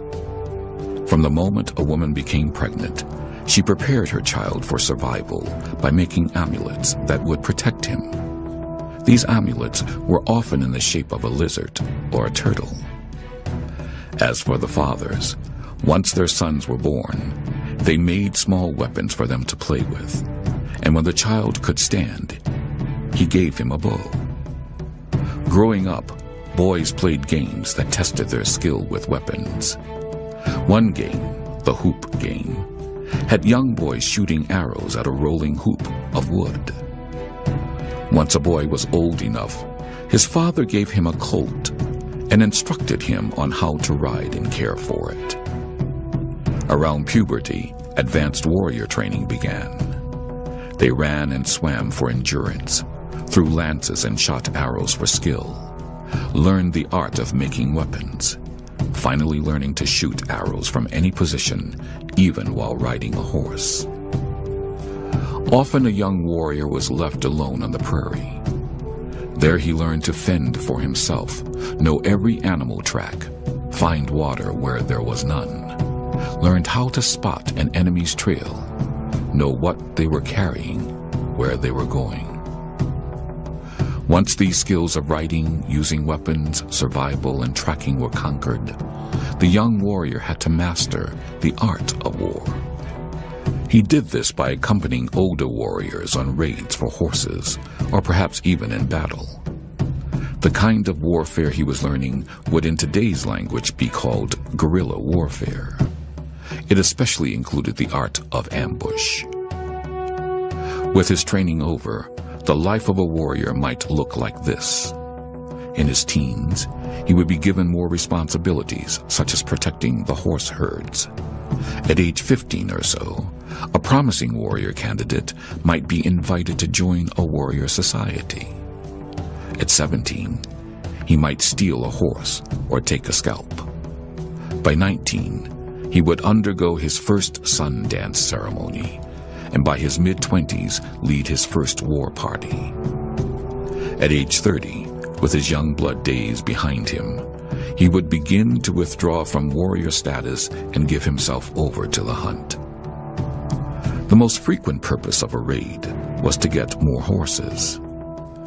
A raid was usually prompted by a dream that guided a warrior to action. For example, Sitting Bull used his dreams to foretell the defeat of Custer at the Battle of the Little Bighorn. The leader of the raiding party was known as the pipe holder and generally was well acquainted with the landmarks and watering holes of the enemy territory. Raiders were scrupulous about following their dreams to the letter. If something was not right, or if an omen proved bad, the raid would be called off. Kiowa raiders were known to turn back at the sound of an owl hooting because the owl was considered a bird of ill omen. The simple raiding party consisted of 4 to 20 warriors. War parties were much larger. They could number in the hundreds of warriors. Raiders would be away from camp anywhere from 2 weeks to several months. The typical raiding party traveled in single file with the pipe leader in front, the more experienced riders next, and the neophytes last. Often scouts would ride ahead to make certain the way was clear. Before an attack or ambush, the warriors prepared themselves for battle, donning headdresses and painting their faces. Their individualized attack strategy, a strategy that embodied the warrior ethos, worked well against fellow Indian nations, but failed them in their later conflicts with the United States military. While a war party approached a camp as a unit, once a battle commenced, any thought of cooperation flew away, and every warrior fought for individual honors. On these raids, a warrior would have a full complement of weapons.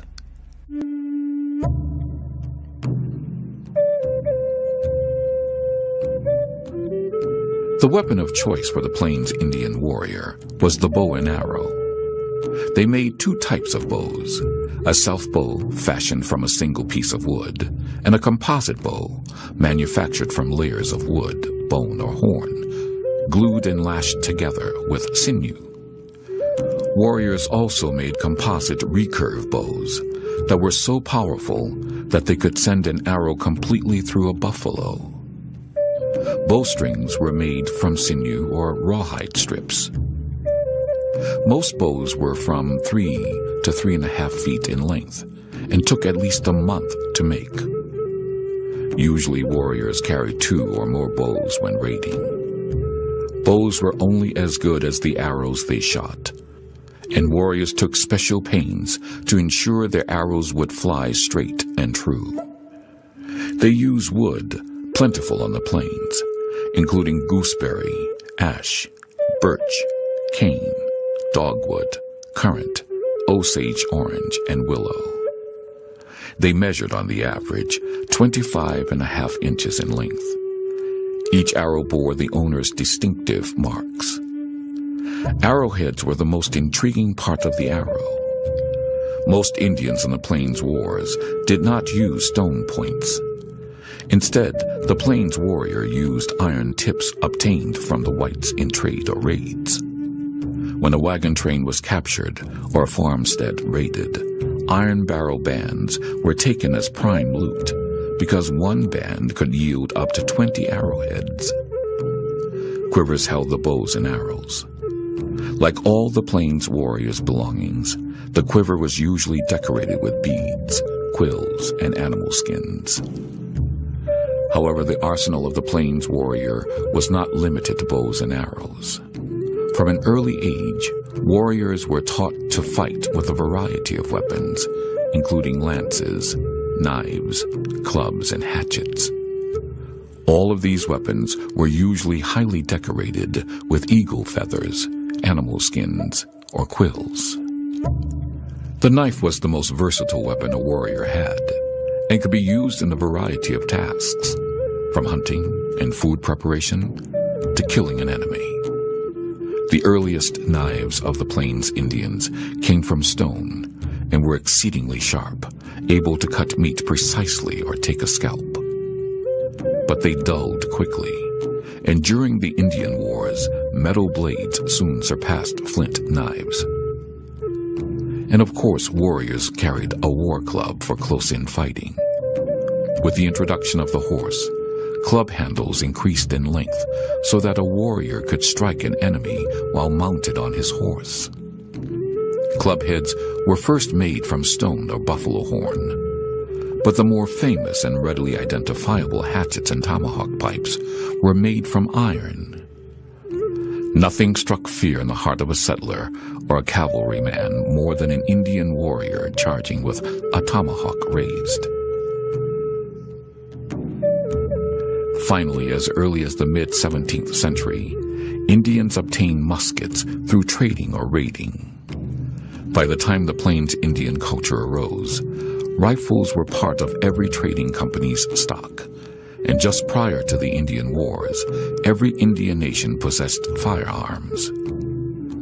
Still, the warrior on horseback with his bow and arrows was the Earth's most effective fighting machine at that time. After years of fighting each other, the Plains Indians were about to test their warrior skills against the advancing American frontier.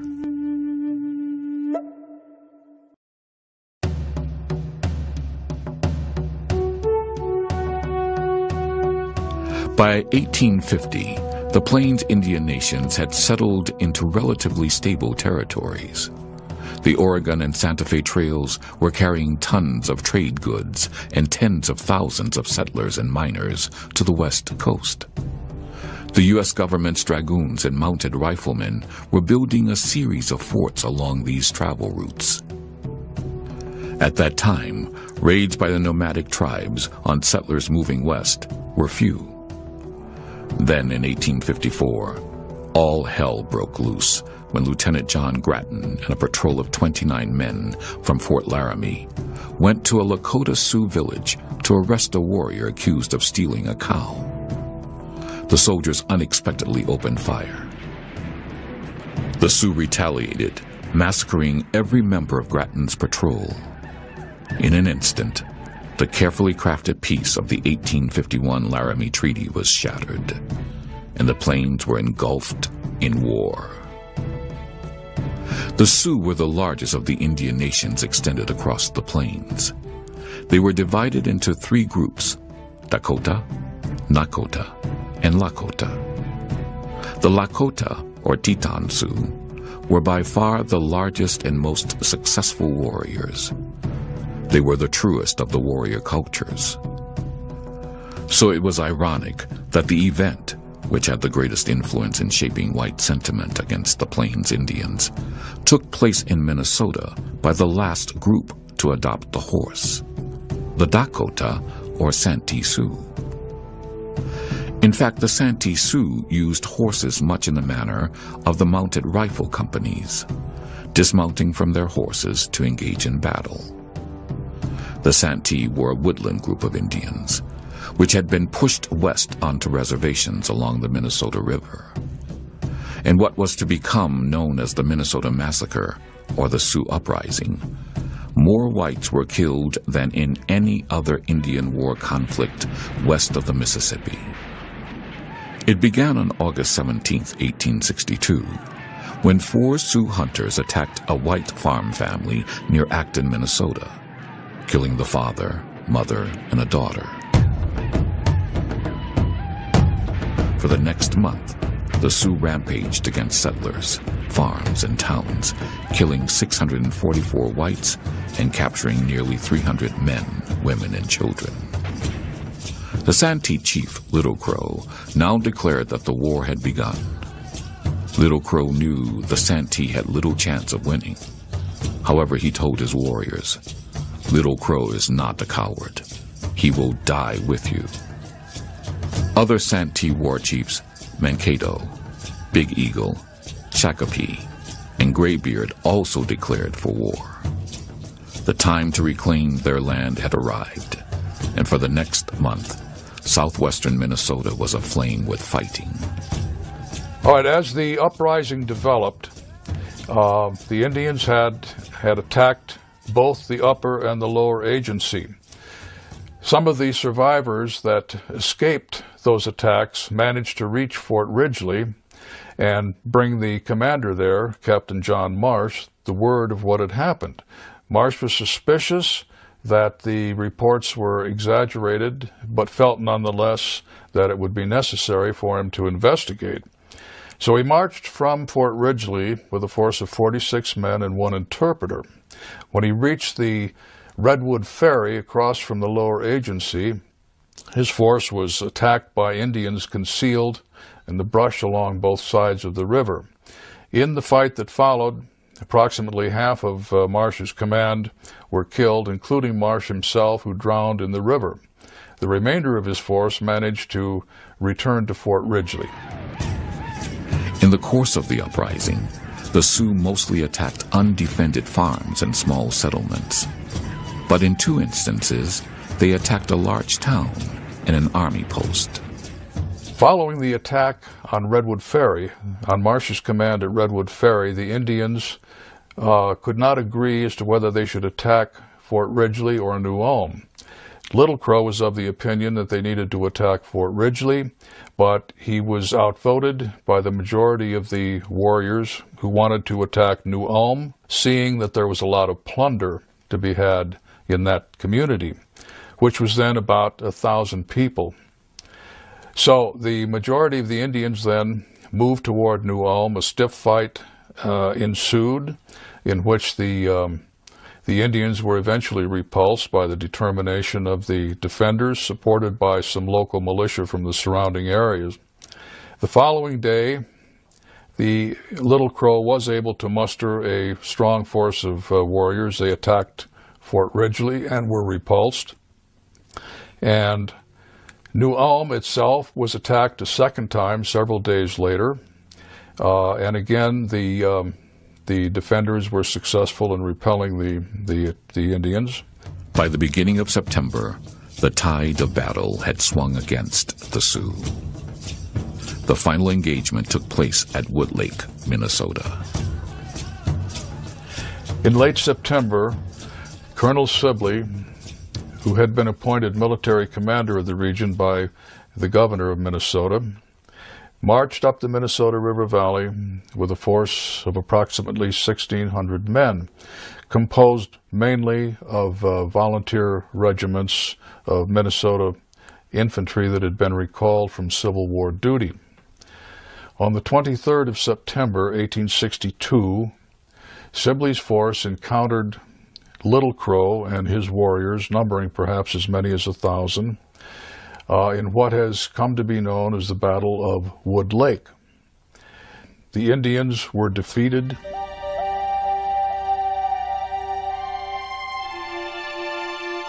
After the defeat, Little Crow released his 269 women and children captives. Of the 2,000 warriors who surrendered, 393 were tried, and 303 condemned to death by hanging. However, President Lincoln investigated the trials and the causes of the uprising and approved death sentences for only 39 of the 303 convicted Indians. One was later reprieved. These remaining 38 warriors were hung at Mankato, Minnesota on December 26, 1862. The uprising galvanized action throughout not just Minnesota, but throughout the region.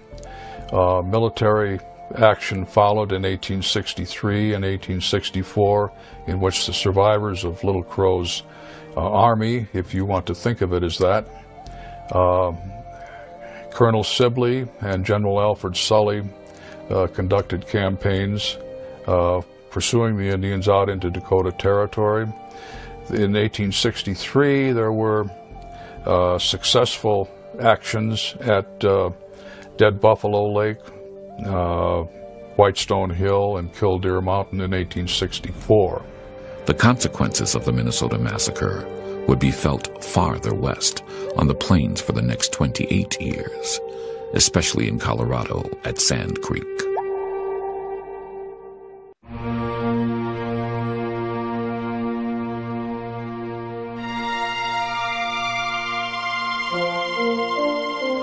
Sometime around 1740, the Cheyenne Nation migrated onto the plains along the Missouri River in South Dakota. While still living as traditional woodland Indians, they had been preyed upon for decades by other tribes and nearly driven to extinction. That changed with the Great Horse Dispersal at the beginning of the century. Practically overnight, the Cheyenne became skilled horsemen. Now capable of handling their former enemies, the Sioux and Crow, they became formidable fighters. At the same time, they also became expert buffalo hunters. Adopting the Sioux teepee for living, the Cheyenne warrior hunter bands could now take their families with them when they needed to follow the buffalo. On the plains, the Cheyenne prospered and their numbers grew dramatically. Militarily, their strength also grew, first through an alliance with the Arapaho and later the Sioux. Together they drove the Kiowa and the Crow out of the prized Black Hills of South Dakota. 75 years of nomadic life had turned the Cheyenne into a full-fledged warrior culture. In the early 19th century, the Cheyenne had become so successful they were raiding the large Comanche horse herds south of the Arkansas River. During these raids, many of the Cheyenne fell in love with the region of Kansas and Colorado north of the Arkansas River. It was resplendent with tall grass prairie and buffalo. By 1825, over half of the Cheyenne Nation, joined by many Arapaho, had migrated into this buffalo-rich region permanently. The move was motivated by economics. The Cheyenne chief Yellow Wolf met with the Bent brothers, and together they created a highly lucrative trading partnership centered at Bent's Fort on the Arkansas River. For a time, all seemed well between the Southern Cheyenne and whites. So much so that White Antelope and Alights on the Cloud, two Cheyenne chiefs, met with President Fillmore in 1851 in Washington, D.C., as did another delegation, which included Cheyenne chiefs Warbonnet, Stand in the Water, and Lean Bear, who met with Abraham Lincoln during the height of the Civil War in March 1863. Oddly, soon after this second peace trip, widespread hostilities broke out among many Cheyenne and whites, while other Cheyenne were attempting to change and adopt the lifestyles of the whites. This paradox and confusion would lead to tragedy. After the Minnesota Massacre, where more than 600 settlers were slaughtered by the Santee Sioux in 1862, fear of the Indians on the plains ran high among whites. In Colorado, this fear was brought home on June 11, 1864. June 9th, 10th, and 11th, there were Indian raids all around this area right here. On June 11th, at this site, the Hungate family was killed. Nathan Ward Hungate, 29 years old, Ellen, 25, and their two daughters, Laura and Florence. Laura not yet 3 and Florence not yet 5 months. They were killed here. Their bodies were then brought into Denver and displayed. They had been mutilated. Nathan was found about a mile or a mile and a half south of here along the creek, Running Creek, Box Elder Creek. These raids were done by Cheyenne, Kiowa, and Arapaho. Later, Arapaho were identified as the perpetrators of this killing, but it was always identified as a small number, maybe 4. But the evidence of the fire at the house in modern archaeology and the weapons found, there's evidence of 8 weapons that were used in a long siege here as they were burned out, shows that it had to be a large party, at least 20, maybe 60. and that they took the time to kill this family. Why did they do that? Probably because Nathan shot one of the Indians who was stealing stock, as there had been stock stolen all around this area on June 9th and 10th. And in all of the reports of these Indians is that they were Arapaho, Kiowa, and Cheyenne. They were all armed, and there was no violence at all. The only violence was here. Violence occurs later in August on the Overland Trail, not far from Colorado and Nebraska, and 53 settlers are killed there. And that, along with the murder of the Hungate family, is what fueled the military expedition and the 3rd Volunteer Colorado Cavalry and Colonel John Chivington to attack Chief Black Kettle Cheyenne Village at Sand Creek on November 29, 1864. A month earlier, near Fort Larned, Kansas, the Cheyenne chief Lean Bear, just back from his meeting with Lincoln, was gunned down by troopers as he approached, showing the peace medal given to him by the president. Using this attack as an excuse, the Cheyenne dog soldiers made settlers in Kansas and eastern Colorado pay a heavy price. Indeed, this attack added fuel to the raids the Cheyenne had already begun at the same time. In June 1864, Colorado Territorial Governor John Evans issued a proclamation directing friendly Indians to appear at the various U.S. government forts. 2 months later, the Great Cheyenne Chief Black Kettle requested a meeting with the commander of Fort Lyon, Major Edward Wynkoop. Wynkoop was highly impressed with Black Kettle. He later wrote, "The chief sat, dignified, immovable, with a slight smile on his face. A bond of mutual trust was formed between the two men. As a result, Black Kettle, White Antelope, and Bull Bear, one of the leaders of the dog soldiers, traveled to Denver to meet with Governor Evans and Colonel John M. Chivington for a council held at Camp Weld. Chivington, a former minister, was the military commander in Colorado Territory and nominal head of the 3rd Colorado Regiment, formed exclusively to hunt down Indians. At the meeting, Black Kettle said, "All we ask is that we may have peace with the whites. You are our father.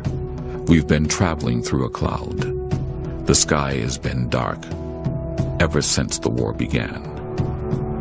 In return, Evans accused the Cheyenne of initiating hostilities and said, "The time when you can make war best is in the summertime. When I can make war best is in the winter. You, so far, have had the advantage. My time is just coming." At the end of the conference, Chivington stated, "My rule of fighting white men or Indians is to fight them until they lay down their arms and submit to military authority. They are nearer Major Wynkoop than anyone else, and they can go to him when they get ready to do that." Ironically, both sides wanted peace, and yet the conference ended without any firm commitment to peace from either side. Indian historian D. Brown wrote that Black Kettle took Chivington's remarks to mean that Black Kettle's people would be safe if he brought them to Fort Lyon on the Arkansas River. However, other historians dispute this claim, pointing out that when the Indians went back to Fort Lyon, they stopped at the cattle ranch owned by John Prowers and told him they could not make any treaty of peace with them, meaning Evans and Chivington. On November 9th, 1864, Black Kettle and the Cheyenne began arriving at Fort Lyon. By this time, Wynkoop had been relieved of his command for being too soft on Indians, such as giving them food and supplies against orders. The new commander, Major Scott Anthony, directed Black Kettle and his band to camp 40 miles to the northeast on the Big Sandy, also known as Sand Creek. Meanwhile, Chivington had other plans. Colonel Chivington, who had been at the Camp Weld Council in Denver in September '64, learned at that meeting that the Indians that he had been hunting for and hoping to kill for several years were probably camped at the Fort Lyon area or on the Big Sandy Creek nearby. In mid-November, he left Denver with his troops headed downriver down the Arkansas to Fort Lyon, which he reached on the night of November 28th. On November 28th, now in command of 700 troops armed with short-barreled carbines and pistols, and with 4 12-pound mountain howitzers, Chivington ordered his cavalry to march to Black Kettle's encampment. There were probably 115, 120 teepees here, with maybe 500 men, women, and children. Chivington approached from the south, approached the village. Some of the Indians actually went out to meet him. As a matter of fact, some of the first casualties of the fight here were 2 Colorado troopers who were shot down off of their horses. There was no mass charge through this village. Chivington had dismounted his men, and they actually walked through the village, allowing the Indians to escape up creek and a little bit more to the northwest up the creek. The soldiers walked through the village. When they got to the far end, they saw the Indians fleeing, and it was at that time that many of the officers lost control of their men. And the men, almost on an individual basis, started going after the fleeing Indians. They chased them up creek for several miles. As they ran, the Indians dug in at points all along the creek bed, dug themselves homemade rifle pits to make little defensive positions. The soldiers chased them throughout the rest of the day on the 29th. The battle lasted from dawn up until about 3 o'clock in the afternoon. So it was quite a long, drawn-out affair. There were quite a few casualties, more than we would think of. The soldiers took 76 casualties. That was about 25 killed and 51 wounded, which may not sound like a lot, but in the context of the Indian Wars, that was a heck of a fight. That was put Sand Creek up at the top of all the fights in the Indian Wars as per casualties. As for the Indians, that was pretty devastating to them also. They lost probably upwards of 150 killed. The things that distinguished Sand Creek here was afterwards, after the battle, the atrocities. Some of the men again lost control. They no doubt were angry. They had known what had happened through the rest of the summer with the Indian raiding, the massacre of the Hungate family in June outside of Denver, and the soldiers were taking vengeance. They had scalped and mutilated a lot of the Cheyenne bodies after the fight. I no doubt they saw this as a just vengeance and a great victory. For the Cheyennes, of course, they view the event as a massacre. Miraculously, Black Kettle survived, even while returning to save his wounded wife. However, Chivington's massacre at Sand Creek elevated the Cheyenne military societies, particularly the Dog Soldiers, into power. Americans back east were horrified by the Sand Creek massacre. Lincoln removed Governor Evans, and 2 months after Sand Creek, Chivington was out of the service. Black Kettle's peace attempts had failed, and now the Cheyenne, Arapaho, and Sioux, enraged by Sand Creek, chose to make war to the knife. The massacres in Minnesota and Sand Creek inflamed passions on both sides, and for the next 26 years, there'd be a battle to the death for the Great Plains.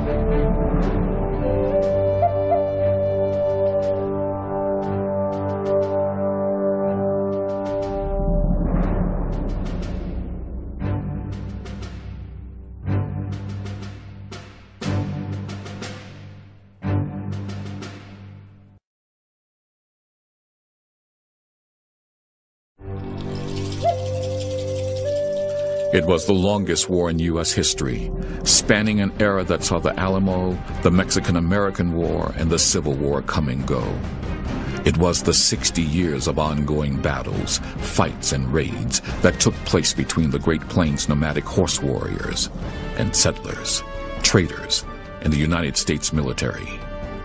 With as many as 20,000 casualties on each side, it made the wild, wild West a dangerous and violent place.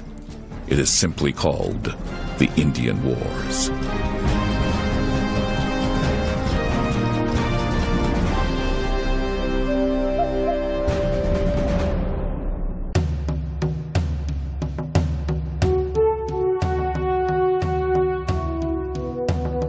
By the middle of the 19th century, the stage was set for the longest war in U.S. history. Between the Civil War and the Spanish-American War, the United States cavalry would wage an all-out battle with the nomadic Plains Indians, who had come to flourish on what was once called the Great American Desert. The battle for the Plains divided into two fronts, the North and the South. In the North were the Sioux, the Cheyenne, and the Arapaho. They occupied an area that extended north from the Arkansas River to the Canadian border. The first chapter in this battle began in 1845 when Colonel Stephen Kearny took 250 men in 5 companies of the 1st Dragoons across the plains, showing the flag, hoping to demonstrate the United States military might and superiority. In 1851, the Laramie Peace Treaty between the northern tribes and the U.S. government established peace over the region. Immigrants and traders now traveled freely across the plains on the Oregon Trail. But peace was short-lived. In 1854, the Grattan Fight near Fort Laramie set off a war between the U.S. and Plains Indians that would last until 1890. Passions ran high on all sides. The massacre of white settlers by the Sioux in Minnesota and the massacre of Cheyenne women and children at Sand Creek, Colorado, inflamed whites and Indians alike and forced a long war that would determine once and for all who would control America's Great Plains. After the Civil War, the U.S. War Department revitalized the military on the plains by creating an additional 4 cavalry regiments for a total of 10, placing them under the command of the Union generals who had destroyed the South and won the Civil War. Men like William Tecumseh Sherman, who burned Atlanta and cut the Confederacy in half. Philip Sheridan, who destroyed the South's breadbasket, the Shenandoah Valley. And the reckless and daring cavalry leader, Lieutenant Colonel George Armstrong Custer. These military leaders eventually brought a war of total annihilation to the Plains Indians. As of March 1871, the Indian tribes were no longer viewed as nations open to negotiation, but the subjects of United States law. Many of the northern Indian bands didn't agree and were willing to engage in guerrilla warfare against what they considered to be their oppressors. Their leaders were the great chiefs of the northern plains.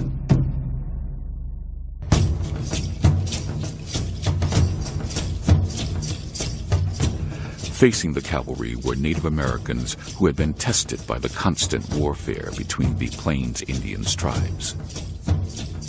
The northern Indian tribes, the Sioux, Arapaho, and Cheyenne, were governed by chiefs, but they weren't like the chiefdoms that ruled some of the eastern Indian nations. That is, they weren't ruled or governed by a single powerful leader. Indeed, at any given time, each tribe had many chiefs.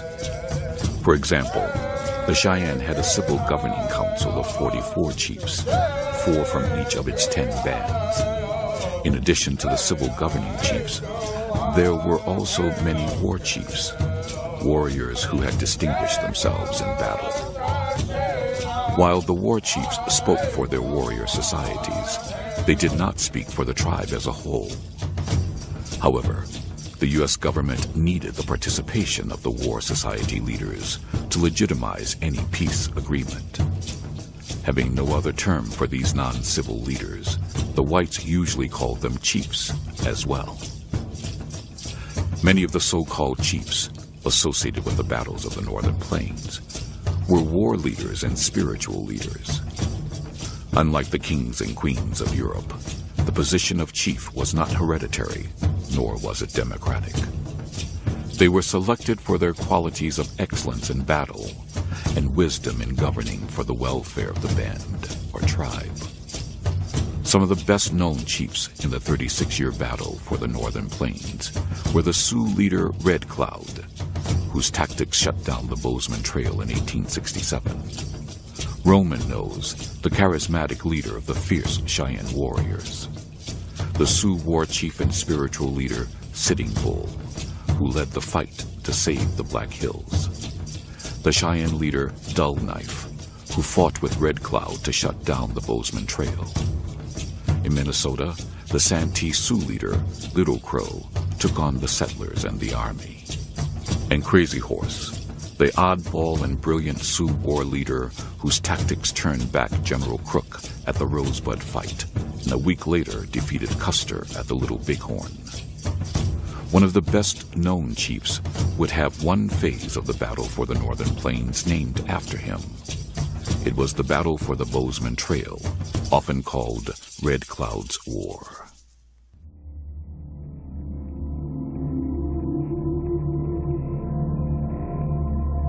Curiously, the battle for the Northern Plains started at its southernmost reaches, at a lonely place along a minor tributary of the Arkansas River. At a bend on the Big Sandy on November 29, 1864, over 100 Cheyenne, mostly women and children, were massacred by a United States military force commanded by Indian-hating Colonel John Chivington. Led by Black Kettle, these Indians were moving towards accommodation with Washington's desire to place all nomadic Indians on reservations, where they would learn a sedentary lifestyle.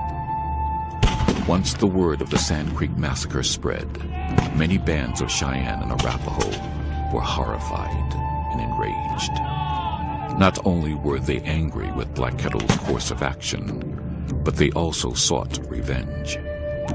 In the dead of winter, a great war council convened at Cherry Creek, Kansas. Smoking the war pipe were Southern Cheyenne and Arapaho and many Sioux bands. It was the start of what would be called the Winter Offensive of 1865. One of the most successful Indian campaigns ever occurred in February of 1865, shortly after the Sand Creek Massacre in November 1864. There were thousands of Indians that gathered in northeastern Colorado and western Kansas. They voted almost unanimously to go to war against the whites. There were Lakotas, there were Cheyenne, there were Arapaho. They moved in early January against the line of forts and stations along the South Platte River. The first place they hit was at Julesburg, and which was up in northeastern Colorado, right near Fort Rankin. They swept into Julesburg and started burning the buildings. The nearby settlers and soldiers all fled into the Fort Rankin.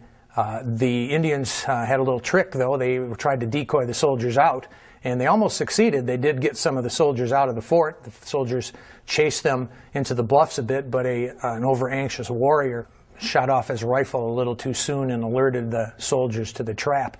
They ran back to the fort. There were about 14 or so killed, but the majority got back safely into the fort, and after that point they didn't come out anymore. The Indians who were in Julesburg destroyed or stole about $40,000 worth of property, and they also found in one box a number of strange-looking green papers that they scattered to the wind.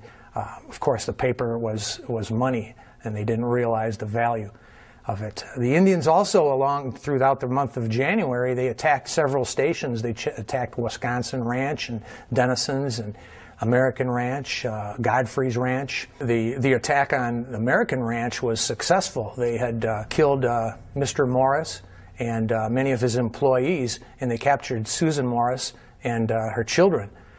They tried to attack Godfrey's Ranch also, and Godfrey put up a little better defense. He and his wife, children, and employees held out behind their adobe walls and actually killed about 17 attacking Cheyenne and Lakota.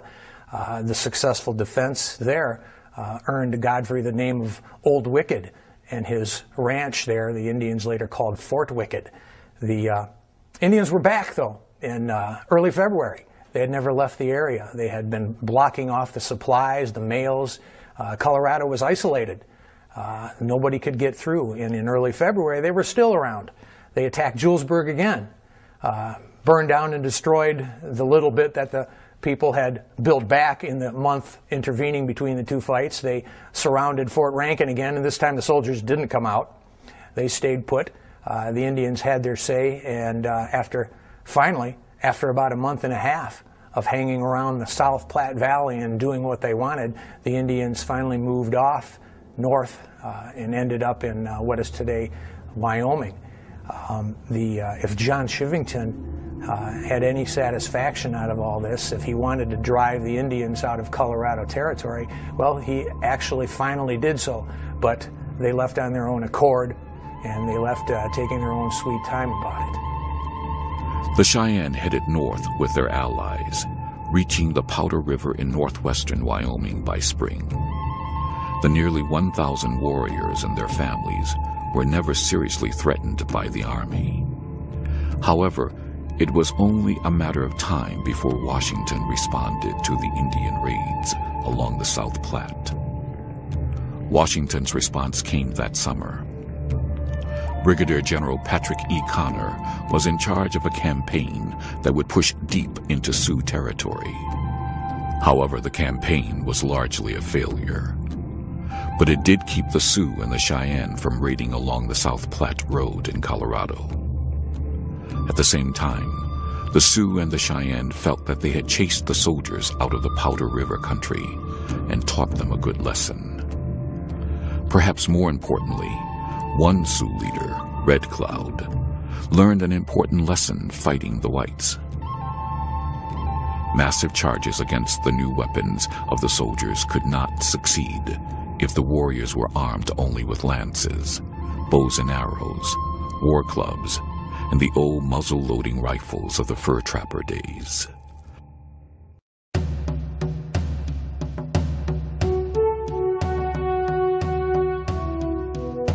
Not far from this reconstructed Fort Phil Kearny in northern Wyoming, the U.S. military experienced its worst defeat in the Indian War to date.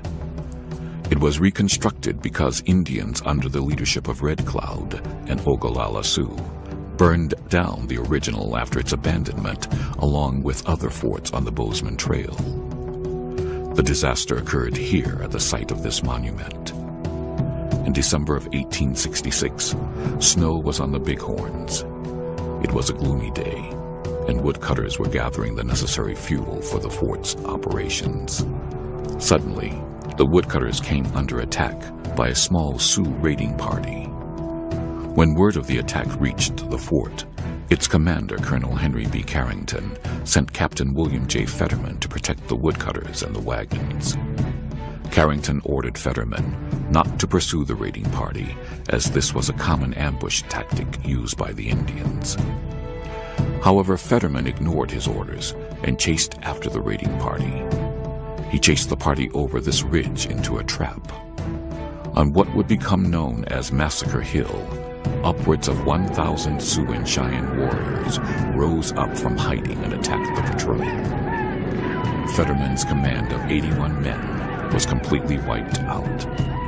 Fetterman and another captain, Frederick H. Brown, reportedly shot each other simultaneously in the head at the end of the battle. The Indians had lost 63 warriors with nearly 100 wounded. Ironically, 2 civilians using repeating Henry rifles killed and wounded most of these Indians. The leader of the ambush was a Minikanju Sioux, Chief High Backbone. The battle also launched the military career of the famous Sioux warrior Crazy Horse. When the battle was over, as Chivington's men had done to the dead Cheyenne at Sand Creek, the Sioux mutilated Fetterman and his men, scalping, hacking off limbs, and disemboweling the dead soldiers. A tough winter followed for the troops at Fort Phil Kearny, Fort C.F. Smith, Fort Reno, and Fort Laramie. The Indians, expecting the usual retaliation, dispersed. But when none materialized, they resumed raiding forts along the Bozeman Trail. Then on August 2nd, 1867, the Wagon Box Fight took place. This battle contained a tactical lesson for Red Cloud's army. They removed the wagon boxes from the running gear, or the chassis if you prefer, of the wagons, and arranged these in an oval into which they herded the livestock at night to protect them from Indian depredations. On the morning of August 2nd, 1867, probably about 7 to 8 o'clock, the defenders at the wagon box corral and the woodcutters and their escorts in the various cutting areas around the corral, probably anywhere from a half a mile to a mile distant, were attacked by a large body of mainly Sioux warriors. In the fight that ensued for the next several hours, the defenders positioned inside the wagon box corral were able to very successfully repel 3 or possibly even 4 assaults by the Indian warriors. The advantage that the defenders brought to this particular fight was the Springfield Allen breech-loading rifle with which they had been recently issued. What the Springfield Allen breech loader, the advantage of that is that the top of the breech is opened and a cartridge is inserted into the chamber. The breech closed, the weapon is cocked, and then fired. As opposed to the muzzle loading weapon, where the bullet and the powder have to be inserted into the barrel of the weapon, rammed home, and then the weapon is cocked and fired. So the breech loading weapon meant that the defenders were able to put out a heavier volume of firepower than they would ordinarily have been able to do. And the Indians found this disconcerting and were unable to overcome it. A relief column arrived from the fort about 1 o'clock, 1:30 perhaps, and the Indians dispersed upon the arrival of the relief column. The Indian casualties ranged probably the 50 to 60 casualties is the most accurate. Army casualties, there were 3 killed and 2 wounded. Washington now changed directions and called for a new peace conference to be held at Fort Laramie in the fall of 1867. Chief Red Cloud said he would not attend until the forts were abandoned along the Bozeman Trail. In a surprise move, they were. Red Cloud and his warriors burned the hated Fort Phil Kearny to the ground. Soon after, Red Cloud arrived at Fort Laramie in November of 1868 and signed one more peace treaty. So who was this Chief Red Cloud? Red Cloud was perhaps the most important Plains Indian leader in the 19th century. As a warrior chief, his tactics copied the Army's best strategies. He used decoys to draw cavalry patrols into ambushes, And like the cavalry, he established a supply depot so that his followers had a constant source of food, arms, and ammunition. And during attacks, his warriors worked together instead of pursuing individual honors. What was remarkable about Red Cloud was that in his 50s, after using war to obtain autonomy for his people, he wisely switched to politics as the only hope for Sioux freedom, even as others such as Sitting Bull and Crazy Horse were fighting the battle for the Black Hills. Using his prestige in the 1880s on the Pine Ridge Indian Reservation, he worked to obtain precious food and supplies for his people. Opposing the Ghost Dance movement, he understood that it would bring the army to the reservation, which resulted in the massacre at Wounded Knee.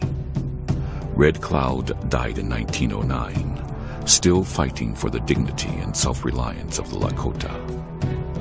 The peace negotiated during the Second Laramie Treaty would last briefly until the next chapters of the battle for the Northern Plains, the fight for the Black Hills, and the demise of the Cheyenne.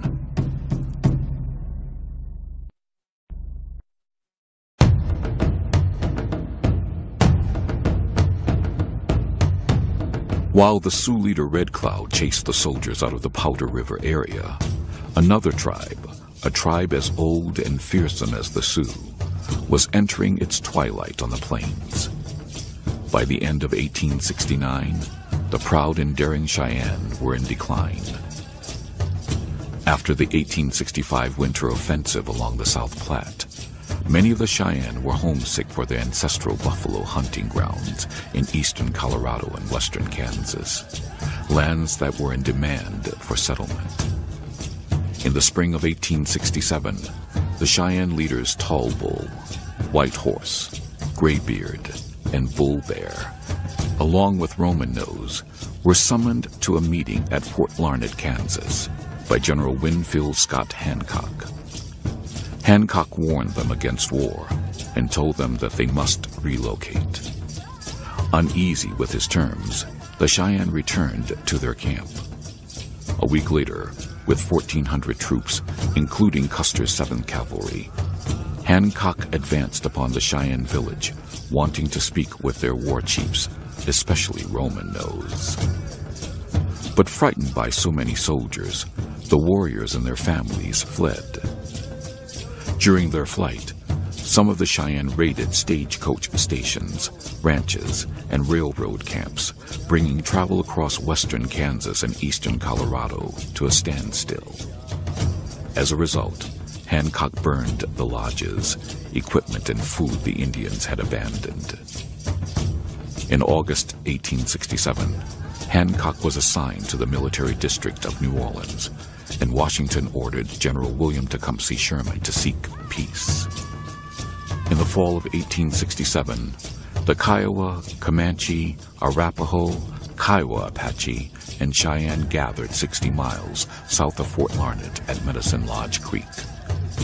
At first, Roman Nose refused to attend the meeting. However, the whites knew that a peace treaty without Roman Nose's signature was worthless. No Cheyenne warrior exhibited more physical perfection or personal power. His 6'4" presence and reputation of being impervious to bullets on the battlefield emboldened all his Indian warriors, pushing them into frenzied attacks. By 1867, his stature as a warrior was so great that he commanded the allegiance of several hundred Cheyenne warriors from all the Cheyenne societies. Finally, Roman Nose showed up at the Medicine Lodge conference site in October. When the moment of signing came, Roman Nose could not sign, nor accept reservation life.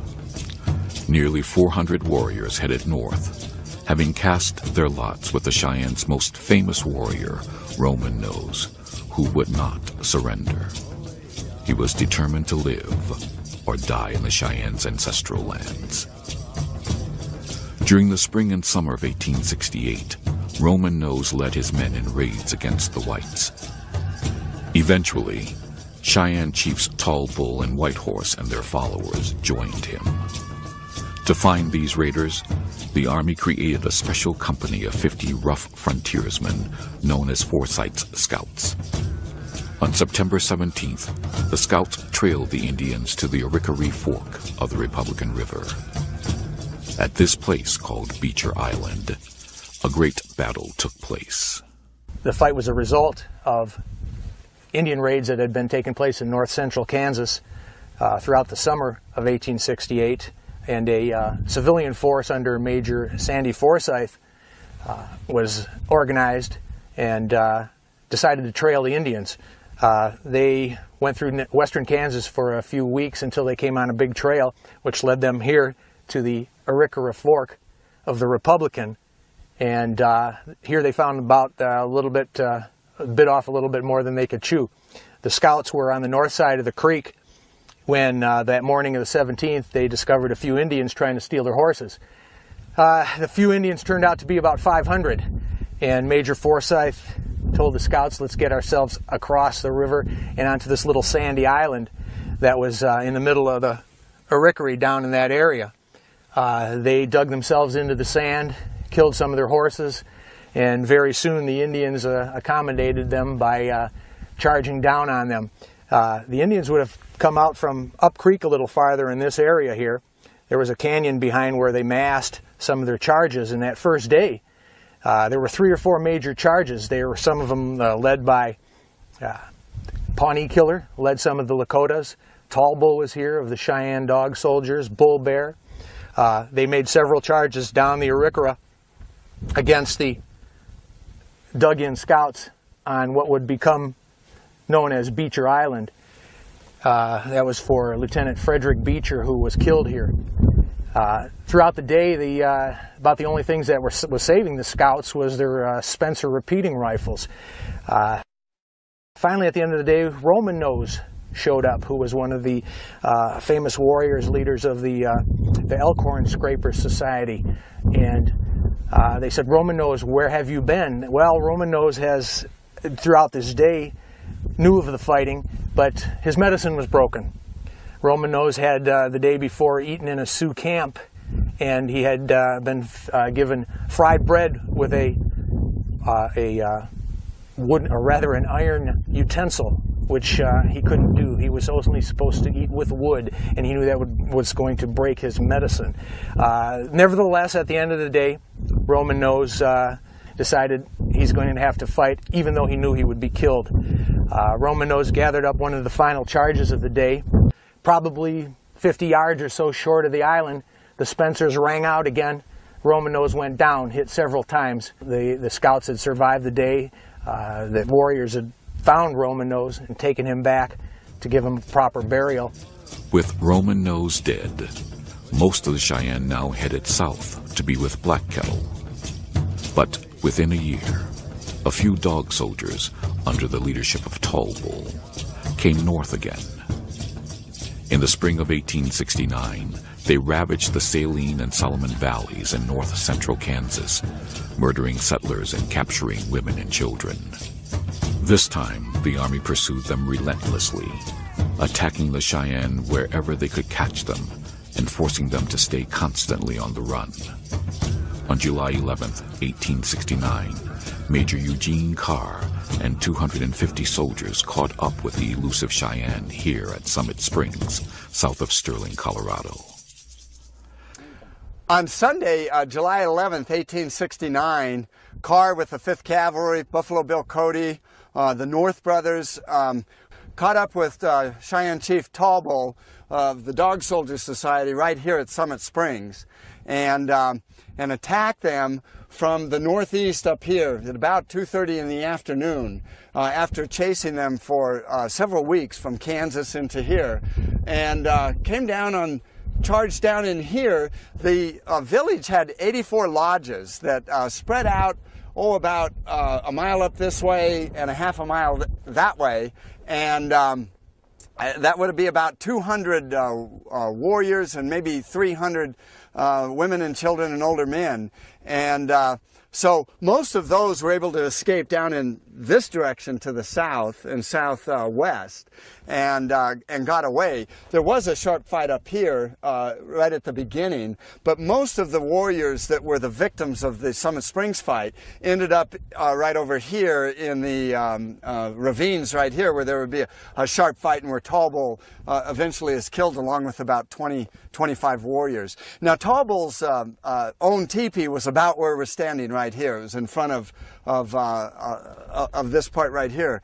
And in the teepee were two women that had been captured in Kansas in earlier raids, and why this military expedition was happening to try to rescue them. One of them was Maria Weichel, who was shot in the back and found in Tall Bull's teepee. The other woman apparently maybe got out of the teepee or what, but she was found with her skull crushed, about 100 paces up this way, and her name was Susanna Alderdice. And these were the two victims that they were trying to rescue here that led to this fight here at Summit Springs. Now, when the fight then went into the bluffs in here, this is where the fight went on for a good 20 minutes, and there would be about 25 warrior dead right up in here. As the fight unfolded, it soon was in here, in these canyons, where the major part of the fight occurred. And Tall Bull retreated with about 25 warriors down in these canyons this way, and they all lost their lives in about a 20-minute fight. Tall Bull's killed about where we're standing right here. Now Roman Nose was dead. Tall Bull was dead. Black Kettle was dead.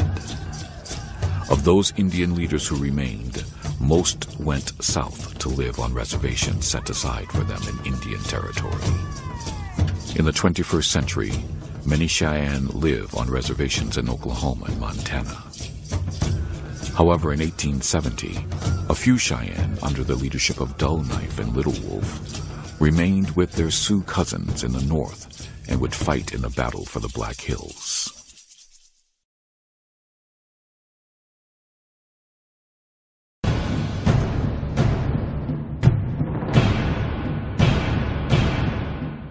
At this popular tourist attraction here in south-central Montana, in what is now known as the Battle of the Little Bighorn, or Custer's Last Stand, three famous and heroic figures of the Indian Wars came together: Crazy Horse, Sitting Bull, and Lieutenant Colonel George Armstrong Custer. In an odd way, it was the battle that decided who would rule the northern plains once and for all. The western tribe of the Sioux Indians, known as the Lakota, had dominated the northern plains for over a century. As a warrior culture, they were unparalleled horsemen and fierce in battle. Among their warriors was an uncanny strategist, a young man known for his strange ways, with a name that reflected his strangeness: Tashunkah Whitko, Crazy Horse. Born in 1849, Crazy Horse, at age 13, had already raided the Sioux's traditional enemy, the Crow. Still just a 17-year-old teenager, at the Fort Phil Kearny massacre, he was one of the decoys that led Captain Fetterman's patrol into an ambush. After the Fetterman massacre, Crazy Horse studied the ways whites fought. Going into the Black Hills, he sought visions that would tell him how to defeat the U.S. cavalry. As a result, he became one of the Sioux's most successful military leaders. However, the foremost chief among the Sioux was a revered warrior and holy man, Ayatanka, known to the whites as Sitting Bull. As a young man, Sitting Bull earned a great reputation as a warrior, becoming a leader of the Sioux Strong Heart Warrior Society. His courage made him a legendary figure in the Indian Wars. In the middle of a fight with soldiers on the Yellowstone River, Sitting Bull calmly smoked a pipe on the battlefield while bullets whizzed by him. After finishing, he cleaned the pipe and then casually walked back to the Indian lines. Colonel George Armstrong Custer was known to the Sioux as Hard Backsides Custer because he rode in the saddle all day and all night chasing Indians. Born in Ohio in 1839, he attended West Point. Though he graduated near the bottom of his class, he nonetheless won his spurs in the Civil War and was given a brevet promotion to Major General because of his unflagging courage and lightning strikes against Confederate forces. At the Battle of Gettysburg, Custer's brigade routed General Wade Hampton's rebel cavalry, took Confederate prisoners, and captured artillery and supply trains. He was a genuine Civil War hero and fearless fighter. After the war, he stayed in the Army and was made Lieutenant Colonel in the 7th Cavalry. Custer soon learned firsthand how difficult it was to catch the nomadic Plains Indians and bring them to battle in an open fight. He quickly became a proponent of General Philip Sheridan's total war strategy, in which villages, non-combatants, and supplies became legitimate targets. He became a heroic figure to the white settlers for his relentless pursuit of Indian raiders. At the Battle of Washita, Custer used Sheridan's search and destroy strategy to its fullest. The Cheyenne chief Black Kettle, after surviving Sand Creek, moved between Kansas and Indian Territory. In Kansas in 1868, it was believed his warriors participated in devastating raids along the Saline and Solomon Rivers, killing about 40 citizens and carrying off captives. Sheridan sent Custer after the Indian raiders. Custer found Black Kettle wintering on the Washita River in central Oklahoma. On the gloomy morning of November 27, 1868, Custer's 7th Cavalry charged Black Kettle's camp from all 4 sides. They swept into the camp with guns, firing as the Indians fled from their lodges. In the end, the 7th Cavalry killed 103 Cheyenne, mostly women and children. Also dead was Chief Black Kettle. Custer lost 21 men. Just as the Sand Creek Massacre had angered the Cheyenne and Arapaho 4 years earlier, the Battle of Washita inflamed passions against Custer. Within 8 years, destiny would bring Custer, Sitting Bull, and Crazy Horse together at the Battle of the Little Bighorn. In 1874, gold was discovered in the Black Hills of Wyoming and South Dakota. Once again, miners rushed into what was the heart of Sioux territory. By now, many of the earlier war chiefs, like Red Cloud, had settled into reservation life. However, led by Crazy Horse and Sitting Bull, many other Sioux continued their ways of hunting and raiding off the reservations. At the beginning of 1876, the roving bands of Northern Cheyenne, Northern Arapaho, and Sioux were ordered back onto the reservations. When they failed to report, all-out war was declared by the U.S. military. In overall command were Generals Sheridan and Sherman. In the field were General George Crook and Lieutenant Colonel Custer. At first, this last phase of the battle for the Northern Plains went well for the Indians. At the Battle of the Rosebud, Crazy Horse dealt General George Crook his only defeat in the Plains Indians' War. Then came the most famous battle in all of the Indian Wars, the Battle of the Little Bighorn. On June 25th, leading the 7th Cavalry, Custer, under orders to seek out and attack any Indians he found, got word of a Sioux encampment along the Little Bighorn River in southern Montana. But it was not a simple village.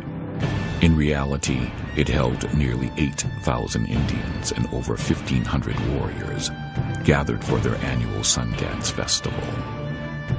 During the festival, Sitting Bull danced, bled himself, and stared at the sun for 3 days, and then had a vision: soldiers falling from the sky. A voice cried out to him, saying, "I give you these because they have no ears."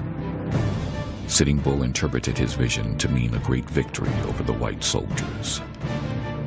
In a classic attack maneuver, Custer split his force of 617 soldiers, 30 scouts and 50 civilians, sending Major Marcus Reno and Captain Frederick Benteen to encircle the camp.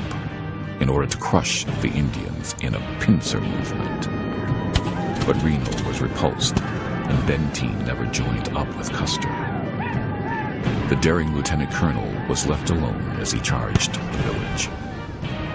Without any support, Custer broke off his attack and raced for a nearby hill. There he waited for Reno and Benteen to appear.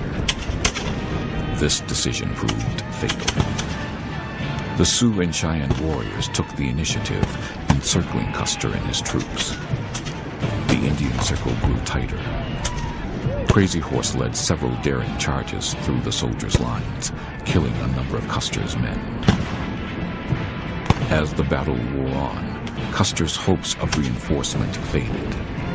Finally, at what was to be called Last Stand Hill, Custer and all his men were killed as the Indians refused to accept surrender.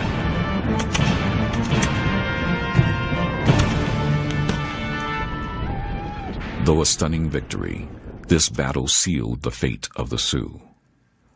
Easterners who had once sympathized with Plains Indians now called for retaliation. In that fateful year, after the victory at Little Bighorn, the Sioux suffered one devastating defeat after another. Early in 1877, Crazy Horse's warriors were routed, and the power of the Sioux over the northern plains was broken forever.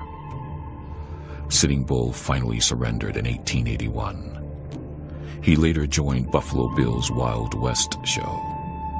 In 1890, he was shot dead at Standing Rock by Indian police. Custer, in the history of the Indian Wars, has sort of in modern times taken a bad rap for his personality. He was a well-known hero from the Civil War. His exploits were well-known there. When the 7th Cavalry was formed and he took that over as a lieutenant colonel after being a major general in the Civil War, they decided to make the 7th Cavalry the elite cavalry, and that was his charge. Even though he was second in command of the 7th Cavalry, the acting commander was never in field command. Custer was always in field command. And his actions at the Little Bighorn, if you sit and wonder how could, as he dies with about 225 men, and he attacks a village that is huge in size, as many as 2,000 warriors, and he attacks the center of the village with 212 men. What's going on? Well, if you look at his one Indian victory at the Washita in November of 1868, his success there was in capturing 53 women and children and using them basically as hostages to keep the other warriors from surrounding him. And I think a similar view could be looked at the Little Bighorn in his actions there. If he could get into the village soon and get the women and children before the warriors know what's happening, they won't attack him. And but that didn't happen. And the disintegration of his command up there is one of the great mysteries of the Indian Wars. But I think it's a mistake to look at George Armstrong Custer as the sole cause of that. He had strategies, and he had care and compassion for his men. He had a very generous and kind heart.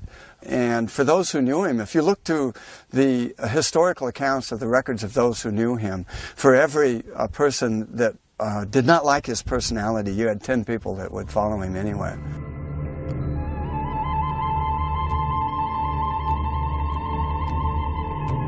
Near this monument in southwestern South Dakota, the last battle of the Indian Wars took place. 14 days earlier, the last great Sioux warrior chief, Sitting Bull, was shot while being arrested by his own people. Warriors whose deeds had become legends, Roman Nose, Crazy Horse, and Little Crow, were gone.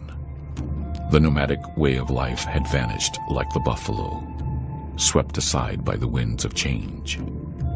And on that day, December 29th, 1890, a massacre would mark the end of the battle for the Northern Plains, just as another massacre, the Grattan Massacre, had started it 36 years earlier. The place of this monument is called Wounded Knee. The rush toward the final reckoning began when the Paiute Indian messiah, Wovoka, created a dance which he said would bring back the buffalo, and the Indian dead to repopulate the plains and sweep the white man from the face of the earth. Called the Ghost Dance by the Indians, it stirred fear in the hearts of ranchers, farmers, and townspeople across the West. Stories of the indiscriminate Indian retaliation were fresh in their memories. On the Pine Ridge Reservation in South Dakota, the Ghost Dance had brought the Indians out into the December snows. Every night, they danced until they were exhausted, and it made troopers from the 7th and 9th Cavalry and the 8th Infantry uneasy. The Pine Ridge Indian agent, James McLaughlin, wired the federal government, urgently demanding protection. Indians are dancing in the snow. They are wild and crazy. We need protection, and we need it now. On December 28th, the Sioux chief Bigfoot, sick with pneumonia, was returning to Pine Ridge with 350 followers after participating in a ghost dance. Units from the 7th Cavalry, Lieutenant Colonel Custer's old regiment, intercepted them and escorted the men, women, and children to the encampment at Wounded Knee, where an army doctor cared for Bigfoot and the Indians bought supplies. The next morning, reinforced with artillery, the 7th Cavalry commander, Colonel James W. Forsyth, ordered Bigfoot's band to disarm. During negotiations, a scuffle started with a Sioux medicine man, Yellowbird, and a rifle shot thundered in the crisp winter air. Forsyth's troops opened fire. Hotchkiss guns raked the camp. Some warriors grabbed their weapons and returned fire as the Indians fled. When the battle ended, 128 Sioux were dead, including Bigfoot and Yellowbird. Often portrayed as a massacre, the battle was not as one-sided as it seemed. The 7th Cavalry lost 25 men and 35 were wounded, the second highest casualties in battle for the 7th Cavalry in all the Indian Wars. Later, it has been speculated that some of these casualties may have been caused by friendly fire. To the settlers on the Great Plains, Wounded Knee was a great victory that heralded the end of a 40-year reign of terror by the Plains Indians.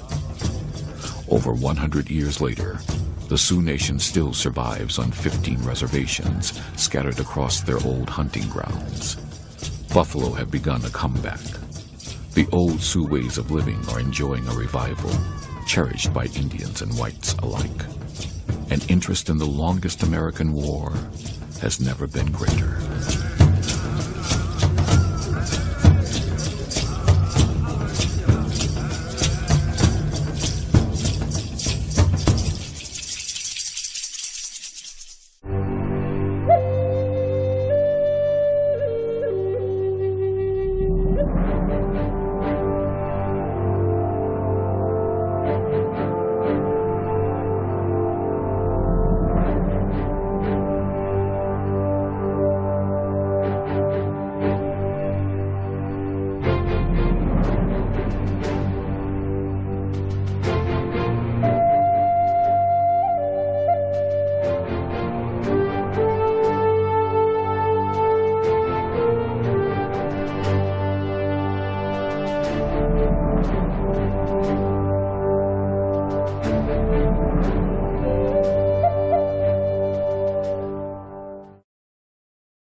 It was the longest war in U.S. history, spanning an era that saw the Alamo, the Mexican-American War, and the Civil War come and go.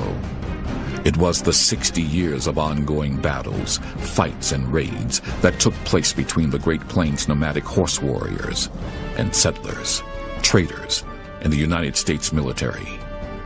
With as many as 20,000 casualties on each side, it made the wild, wild West a dangerous and violent place. It is simply called the Indian Wars.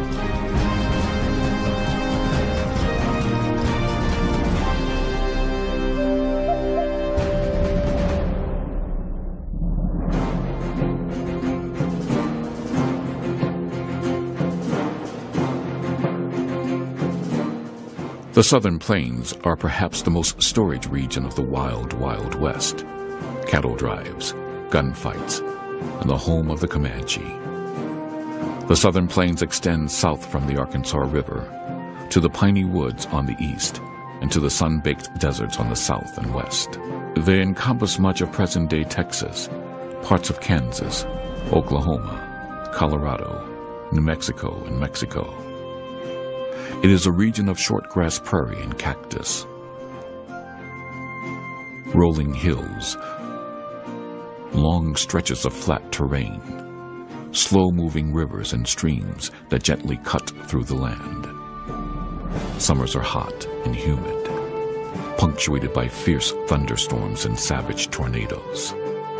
Winters are short but dangerous, with occasional powerful sleet and snowstorms. It was a region rich with buffalo, antelope, deer, eagle, and small game. Indeed, in this region, the archaeological record of Native Americans is longer than in any other place on the continent. 13,000 years ago, Paleo-Indians hunted mammoths and mastodons. 3,000 years ago, unknown archaic Indian artists created spectacular rock art in caves. But by 1750, it was the hunting grounds of the Comanche, and later their allies, the Kiowa. This region for the next 100 years was called Comancheria. The Comanche were the best horse breeders on the plains. They had the largest pony herds, and many would say they were the most skilled horsemen. A Comanche warrior could ride his horse at full gallop and shoot multiple arrows using the horse's neck as a shield. The Comanche were unique among the Plains Indians tribes in that they were a loose federation of bands, a people with no event that brought them all together on an annual basis. They were also the least constrained by a permanent ruling governmental structure. New leaders could spring up at any time. At one time, the Comanche were a small band of Shoshone Indians living in the Wyoming Basin. In the 1600s, they migrated south along the edge of the Rockies. Obtaining the horse in the early 1700s, they became the powerhouse of the Southern Plains. From its inception, this nomadic horse culture was in constant conflict with the other people of the region. First, it was with the Apache and other native tribes, all of which they defeated and in some cases destroyed. At the same time, they were at odds with non-natives. For nearly 150 years, they defeated the Spanish, the Texans, the Mexicans, and the Americans. Much of their early military success derived from their fighting tactics and warrior ethos. As a warrior society, the Comanche loved to fight. Any Comanche could lead a military action. If a warrior had a good reputation, if he was generous with spoils of war, and if he had powerful medicine, other Comanche warriors would follow him. As with the Northern Plains tribes, war honors, stealing horses and counting coup or touching an enemy, were the highest marks of bravery among the Comanche and their Kiowa allies. Indeed, the bravest act was to count coup on a living enemy. As a result, the primary goal of Comanche warfare was to score, not to kill. The Comanche initiated military action for 3 reasons. First, to steal horses and captives. Second, for vengeance. And third, to make war against another Indian tribe. The most frequent action was a raid to steal horses and captives. A raiding party might be as few as 4 and as many as 100 warriors who would travel up to 400 miles. The worth of a Comanche warrior was measured by the number of horses he had stolen from other tribes. In a vengeance action, a Comanche warrior avenged the death of a friend or relative. This kind of action had a single purpose: to take an enemy scalp to even the score. Once a single scalp was taken, the raiders would turn back, even if spoils were nearby. Returning to camp, success was celebrated by the scalp dance. The third and least frequent action was a war party against another tribe. Often it involved an entire band, with the village moving to a temporary staging area within striking distance of the enemy. The war party leader sent out scouts to gather information. At the right time, the war party went out to begin their attacks. Like the Plains Indians in the north, the Comanche avoided large battles, preferring instead slashing attacks against unsuspecting and weaker targets. The Comanche liked to attack an enemy's flanks in a circling motion. If pursued, the Comanche would spread out, leading their pursuers on a long chase. Or they might split up into smaller groups, rendezvousing at a prearranged location, or by leaving hidden messages for their comrades to find. Stories of Indian cruelty on the plains were legion, from the Lakota and Cheyenne, Arapaho, Kiowa, Comanche. They were all very cruel to their enemies and to any captives they might have taken. But in particular, the Comanches were said to be one of the worst tribes in this respect. Males that were taken by the Comanches were, if they were not immediately killed, it seemed that one of the favorite tortures would have been to tie them to a wagon wheel upside down and slowly roast them over an open fire. Females had somewhat a different experience. They were usually kept, they were quite good as a commodity here. They were worth many horses, many ponies for the females, taken if they could and saved if they could be saved. The female captives who survived Comanche captivity wrote letters, diaries, and some wrote books of their ordeal, and almost universally it was a horrible ordeal. They were beaten, they were raped, they were starved, tortured, and some of them stayed to be in the tribe and married Comanche husbands. Those that came back again, though, were told of very horrible ordeals. There was a phrase that was very common on the frontier at this time. It was that anyone who was taken captive of an Indian was certain to suffer a fate worse than death. And for females among the Comanches, this appeared to be all too true. To whites, the Comanche warrior was cruel and savage. But for the Comanche, this behavior was a legitimate part of their warrior code. Interestingly, some captives were treated well and eventually became full-fledged members of the tribe. Superb horsemanship, uncommon bravery, and a desire for personal glory made the Comanche and Kiowa the most daring and effective warriors on the plains. The Comanche version of the Plains Indians Warrior Society would be put to the test with the encroachment of Texans and Americans into Comancheria.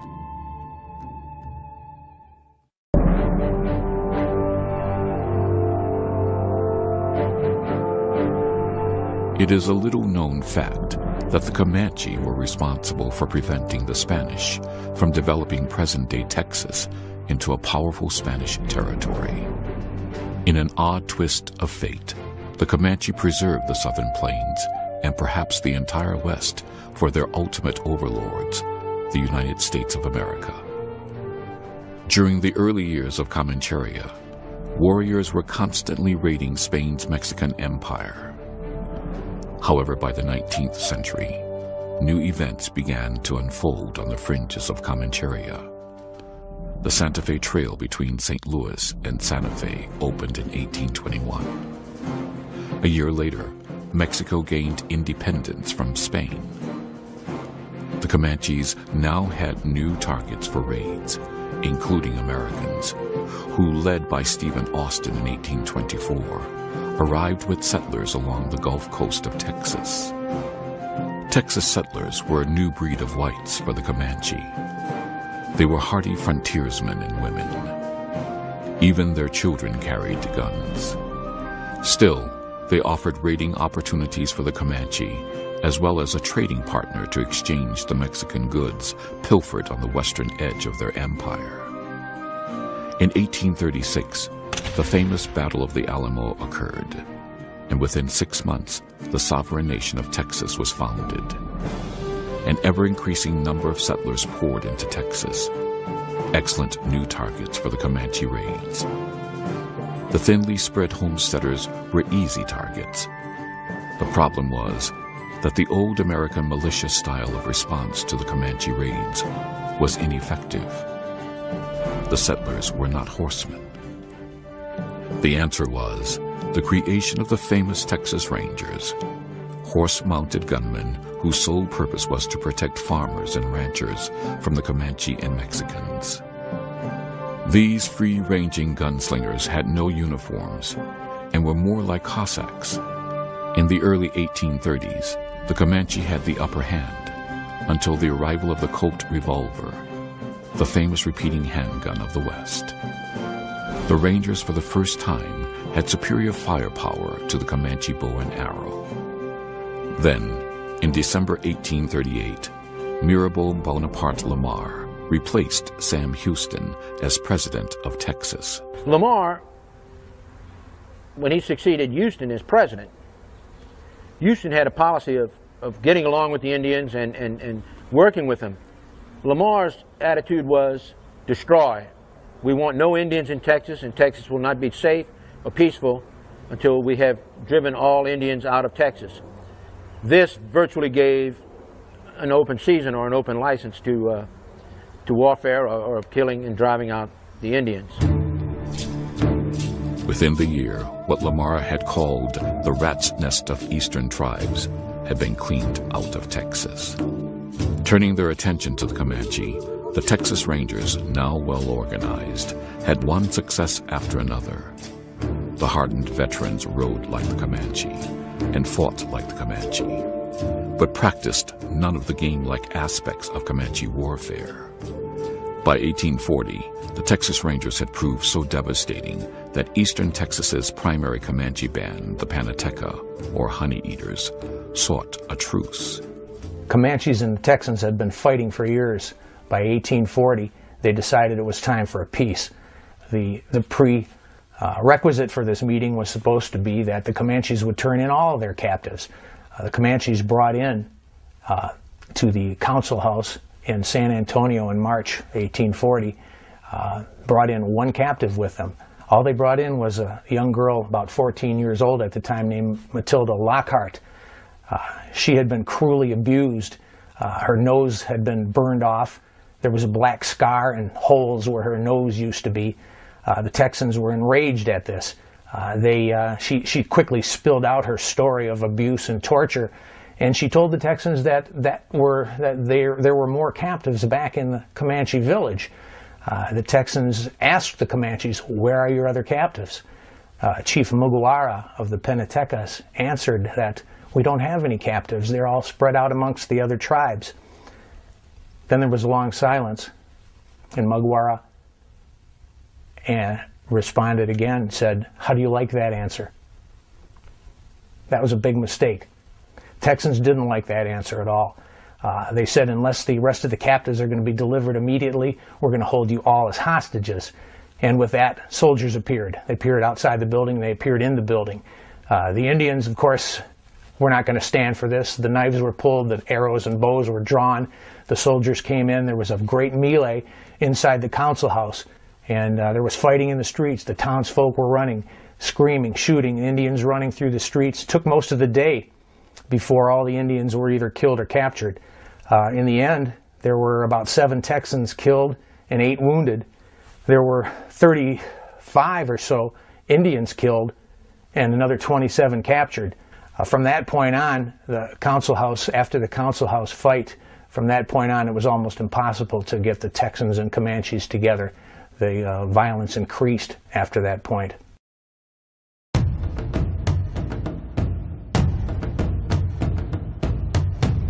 After the council house fight, widespread Comanche raiding intensified on Texas's coastal plain. Then, unexpectedly, there was a lull. Many Texans believed the Comanche had learned their lesson. Instead, the Comanche were preparing for all-out war against the Texans, who at this time were still an independent nation. The leader of the soon-to-be war was a chief called Buffalo Hump, In fact, he was the Honey Eaters band's only great war chief left after the Council House fight. But in Comanche tradition, he had a vision that the Texans could be driven out of Comancheria. The call went out for war throughout the Comanche Empire. The response was poor. Only a few Kiowa and young Comanche warriors from northern bands responded. Nevertheless, Chief Buffalo Hump pulled together a war party of over 400 and planned an extensive campaign against the Texans. By August of 1840, he was ready. It would be the first Comanche war party against whites. His tactics were flawless. He bypassed the Texan stronghold, San Antonio, undetected. Buffalo Hump surprised the town of Victoria, killed several people, and moved on towards the coastal region of Texas. When the Comanche reached Linville, they discovered the townspeople had abandoned the port. They sacked the town and looted a warehouse full of goods, which included a shipment of iron barrel hoops that could be used for making arrowheads. So devastating was the raid, the Texans never rebuilt the town. At this point, with so much loot, the war party deteriorated. What happened next went totally against all Comanche military tactics. Having won a great victory at no cost to themselves, they should have run their ponies hard into the sunset. Buffalo Hump knew this, but he could not refuse sharing in this incredible treasure. So the war party departed Linville in a slow-moving caravan of loaded-down horses and mules. By now, the Texas Rangers and militia, led by General Felix Houston, were gathering their forces. Houston quickly understood what was happening. The Comanche were done with war and were slowly heading towards their home territory. By pushing his men hard, he could cut them off at a place called Plum Creek.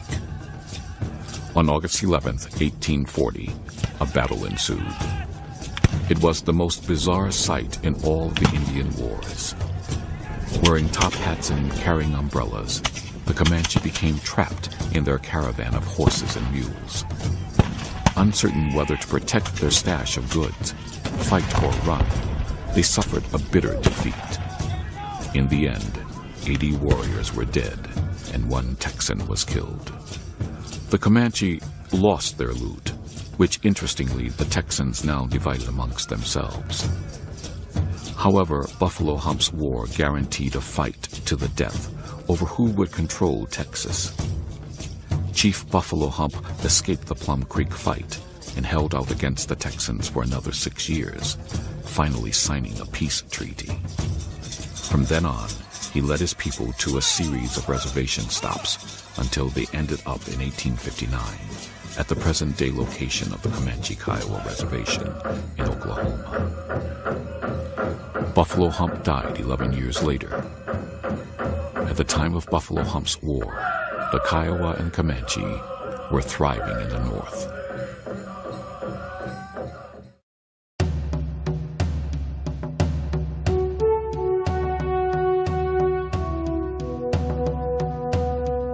The Comanche's only ally were the Kiowa, a nation of approximately 2,000 individuals, but with an equally fierce warrior tradition. The Kiowa had arrived on the northern plains from Canada and lived in the Black Hills region of South Dakota. After the Cheyenne and Sioux drove them out, they journeyed on to the southern plains and into Comancheria. At first, the Comanche regarded them as trespassers, and the two nations fought a bloody war. But by the beginning of the 19th century, they formed a military alliance that bound them together even into the present.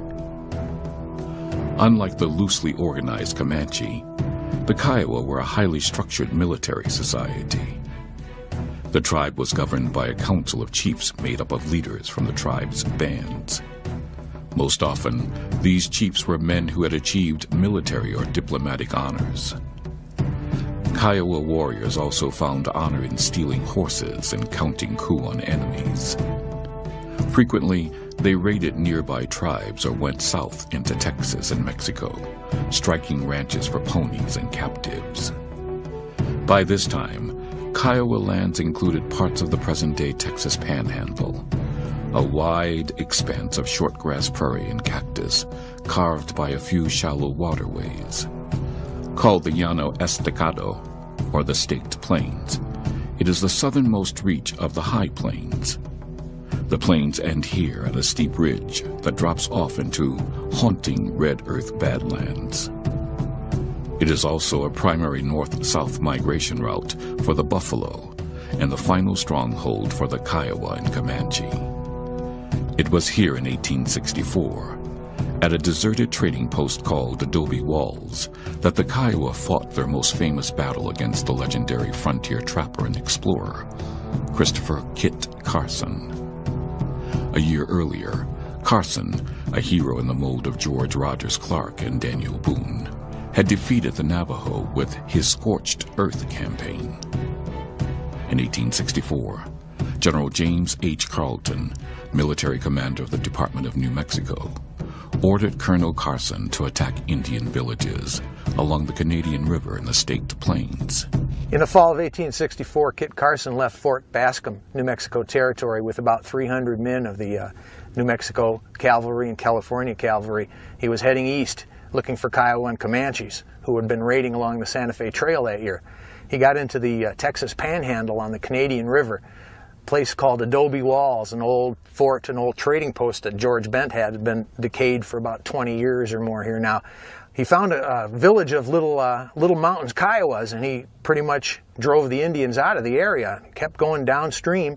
Pretty soon there was about 1,000 Kiowa and Comanches from Stumbling Bear's village and others that confronted him there, and all of a sudden the tables were turned, and it was Carson who was on the defensive. If it were not for Lieutenant George Pettus and his 2 mountain howitzers, Carson may have been the one that was massacred there. In the end, the Indians won. Carson had to leave the field.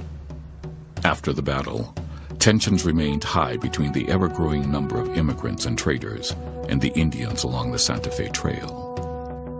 In 1867, attempting to reach an accord, the United States government called for a peace commission with Comanche, Cheyenne, Arapaho, and Kiowa leaders at Medicine Lodge Creek, 60 miles south of Fort Larned, Kansas. The peace plan called for a great reservation south of the Arkansas River. In addition, the tribes would be given cattle herds and taught to grow crops. The Kiowa war chiefs O Santank, Santanta, and Lone Wolf were uneasy about agreeing to the treaty. However, the tribe moved onto the reservation. The Medicine Lodge Treaty was largely a failure. Kiowa warriors continued to raid outside of the reservation, just as the whites failed to enforce their side of the bargain. Then in 1871, a Kiowa raid called the Salt Creek Massacre changed U.S. policy towards Indians and sealed the fate of the Kiowa Nation. In May of 1871, most of the famous Kiowa war chiefs left the Fort Sill Reservation and headed south into Texas. The war leader was a Kiowa prophet known as Mamanti, who had predicted a great victory. The raiding party watched the road between Fort Griffin and Fort Richardson. On May 18th, an Army ambulance with a small escort traveled by. Though the other Kiowa wanted to attack, Mamanti assured them that a bigger prize was coming. Unknown to the Indians, the passenger in the ambulance was none other than General William Tecumseh Sherman, architect of the Army's total war policy against the Indians. A few hours later, a 10-wagon mule train showed up. The Indians attacked, overrunning the Teamsters on the first charge, killing 7 and letting the rest escape. It was the last great successful raid by the Kiowa. Returning to Fort Sill, Santanta, Big Tree, and O Santank were arrested for the raid. On the way to Jacksboro, Texas, to stand trial, Santank managed to escape. He killed one guard before a soldier shot him. Big Tree and Santanta were found guilty and sentenced to death. The governor of Texas, fearing the Kiowa might go to war if the chiefs were executed, commuted their sentences to life in prison. Only the Kiowa war leader Lone Wolf escaped punishment. After the Salt Creek Massacre, he fled south and joined with Quanah Parker's Quahati Comanche in the unsuccessful Second Battle of Adobe Walls on June 27, 1874.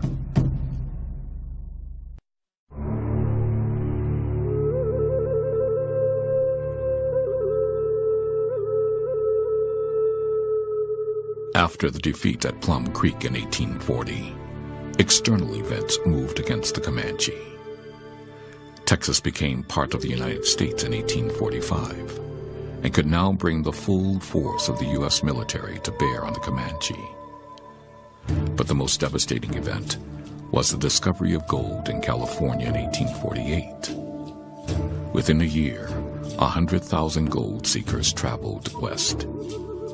For many years, prior to the gold rush, the Comanche had been smart about contact with whites and avoided their deadly diseases. But outbreaks of smallpox in 1848 and cholera in 1849 decimated the Comanche nation, whose population dropped from an estimated 20,000 in mid-century to just 8,000 by 1876. After that, the scope of raiding parties diminished. In the late 1860s, even though many of the northern bands agreed to restrict their activities to reservations in central Oklahoma, they did not. This really meant becoming a non-Comanche, something they could not do. As long as they had horses, they would hunt the buffalo and raid they did. After the Civil War, they had a new target, the vast cattle drives along the Chisholm and other trails. They also frequently targeted the Stagecoach Road from Fort Smith, Arkansas, through Texas to El Paso. Finally, Philip Sheridan ordered the cavalry to sweep through the reservation set up by the Medicine Lodge Treaty of 1867, and then invade the last Comanche stronghold, the Staked Plains in the panhandle of Texas. Here they became aware of the Comanche chief known as Quanah Parker. Quanah Parker was half white.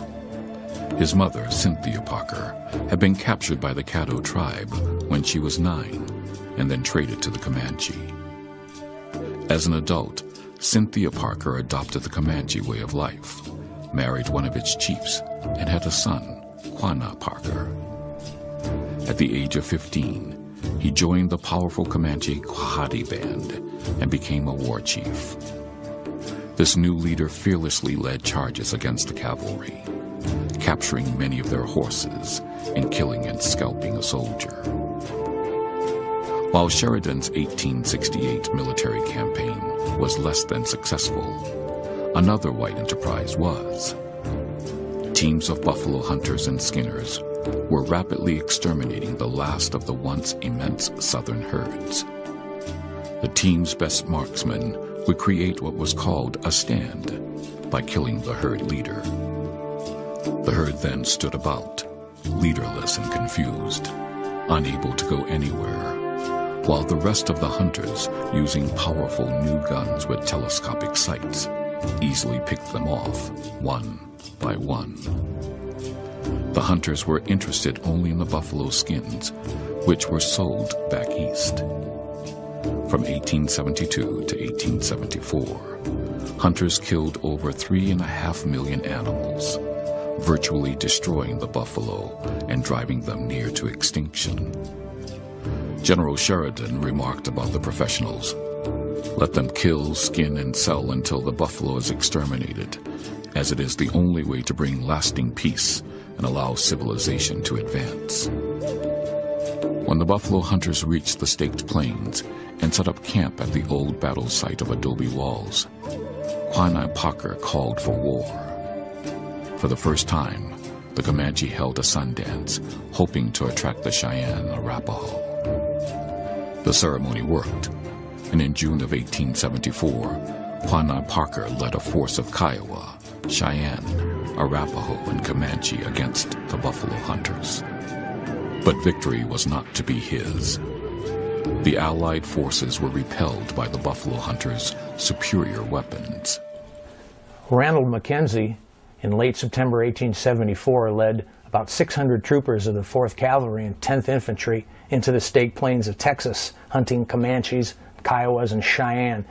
He found them hidden deep inside the recesses of Paladero Canyon, which is about a dozen or so miles south of present-day Amarillo, Texas. They trailed them up into the edge of the wall of the canyon. The Indian village lay below them about 500 feet down. Mackenzie started his troopers down along the wall. The Indians saw them, too. They figured they would never get down, and they were a little lackadaisical about preparing for them. But Mackenzie snaked the men down 500 feet of canyon wall into the village, into the valley. At that time, the Indians panicked, and they ran.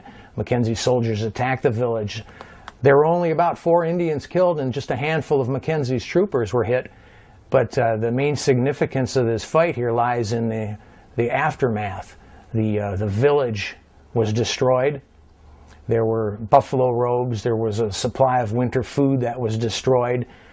Mackenzie captured about 2,000 ponies. He kept 600 for himself and his men, and he killed 1,400 ponies. The Indians knew that their time was about up here. Winter was approaching. Their supplies and ponies were gone, and their secret-most hideout had been found. They either had to go to the reservation or starve, and finally many of them started heading to the reservation. The wheel had come full circle. Gone were the buffalo, gone were the Mustang herds, and gone were the nomadic warrior tribes of the southern plains.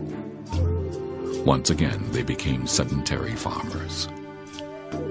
Still, one more series of battles would be fought against U.S. troops by the Comanche's old nemesis, the Apache.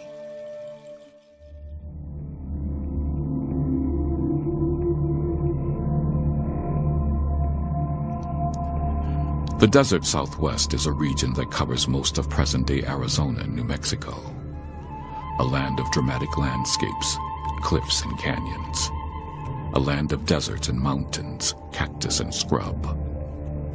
It is also the driest and hottest region of the United States. Animal life is scarce. The region is the ancestral home of the ancient Anasazi, Hohokam, and Mogollon, cultures that left behind spectacular ruins and art. For many, it is the area where Native American culture still has a profound presence. It is the area of the largest Indian reservations. When the Spanish explorers entered the region around 1540, they found 2 kinds of native lifestyles: agricultural people, the Zuni, Pueblo, and Hopi, who were such highly skilled farmers that they were capable of supporting large populations and permanent villages. The other lifestyle, typified by the Apache, were nomadic hunters who often preyed on their sedentary neighbors.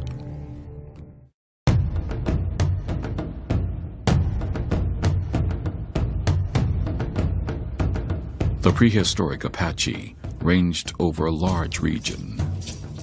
By the end of the 1500s, they had a new target for their raids, the Spanish. Though never mounting a revolt against the new explorers and settlers like the Pueblo, the Apache constantly raided them for their horses and cattle. Then in 1848, Mexico ceded its northern territory to the United States, including Apache land. The stage was set for a 25-year guerrilla war between the Apache and the United States. One of the most dramatic moments in this war occurred in 1861 in what has been referred to as the Bascom Affair. It involved Cochise, perhaps the best-known chief of all the Indian wars. Never photographed, he had been an advocate of peace, until he and his villagers were wrongly accused of kidnapping children and cattle from John Ward's ranch. In late October of 1860, Coyotero Apaches raided John Ward's ranch, which was located on the very southern border of Arizona, across from Old Mexico.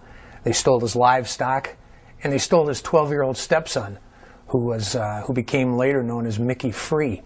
The Indians that were blamed, although they may have been Coyoteros, the Chiricahuas were blamed under Cochise. John Ward went to Fort Buchanan nearby and asked for help to get his livestock back and his stepson. Leaving Fort Buchanan was Lieutenant George Bascom with a number of 7th Infantrymen. Thinking that Cochise had taken the stock and the boy, he marched east to the Chiricahua Mountains, where Cochise was known to be staying.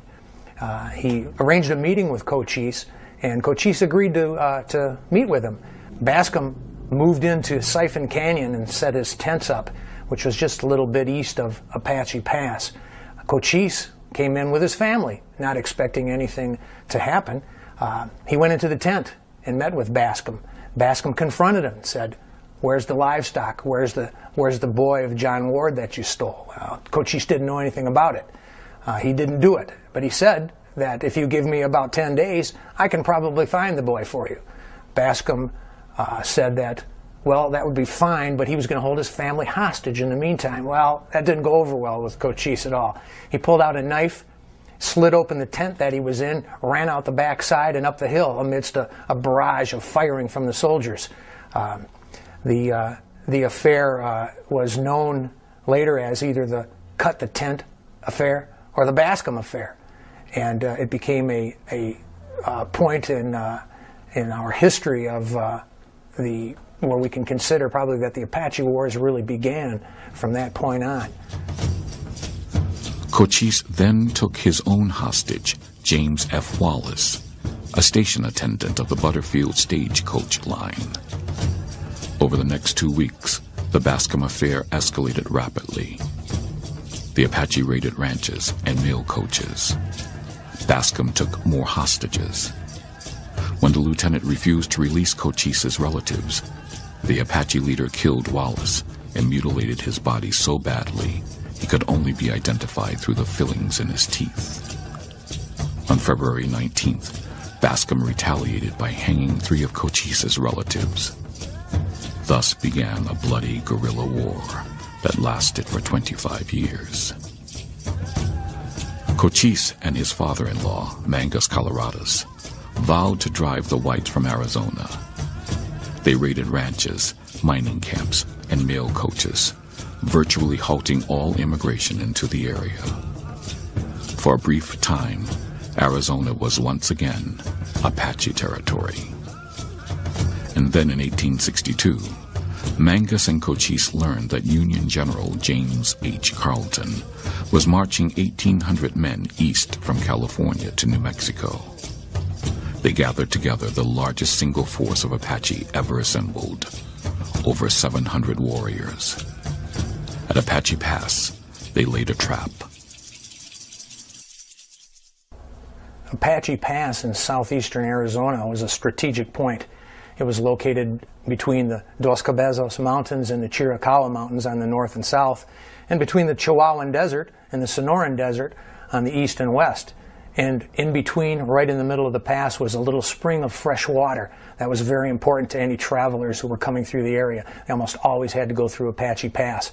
At this time, there was a column of California troops under James Carleton marching to New Mexico to fight the rebels, and the Indians knew it.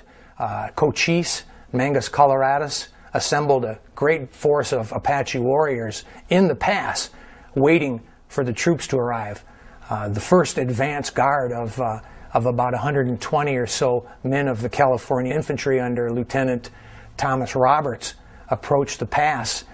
Without warning, suddenly shots were fired from near the spring and from the mountainsides on both sides of the pass. Roberts couldn't dislodge the Indians. They were firing from all around him. He backed off into the valley a bit, opened up with his 2 mountain howitzers, and started blasting shells into the rocks. The exploding shells and the jagged pieces of flying rock finally drove the Indians away, drove them back out a distance away where Roberts could move up into the pass and take the water hole. The next day, Carleton came up with the main force and had to fight his way in again, but they eventually secured the pass. After this fight, the Apache never again fought en masse, preferring to attack small groups of miners, undefended ranches, and unworried travelers, often killing and, in the tradition of the Plains Indians, mutilating their victims. A year later, Mangus Coloradus was killed. Cochise continued to fight on until 1874, when he suddenly fell ill and died in his home mountains near Apache Pass. But other warriors who had fought alongside him from the beginning rose to take his place. Nana, Chato, Victorio, and Geronimo.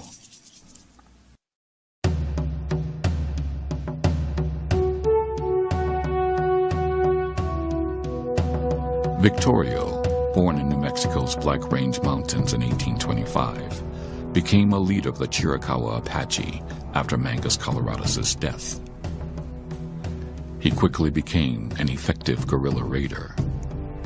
Then in 1869, he settled down on a Chiricahua reservation in New Mexico. For 8 years, he was at peace. But when the U.S. government ordered him to the infamous San Carlos Reservation in Arizona, he left the hated place with 250 warriors and turned renegade. Over the next 3 years, he and his followers raided throughout Arizona and Mexico, killing over 400 whites.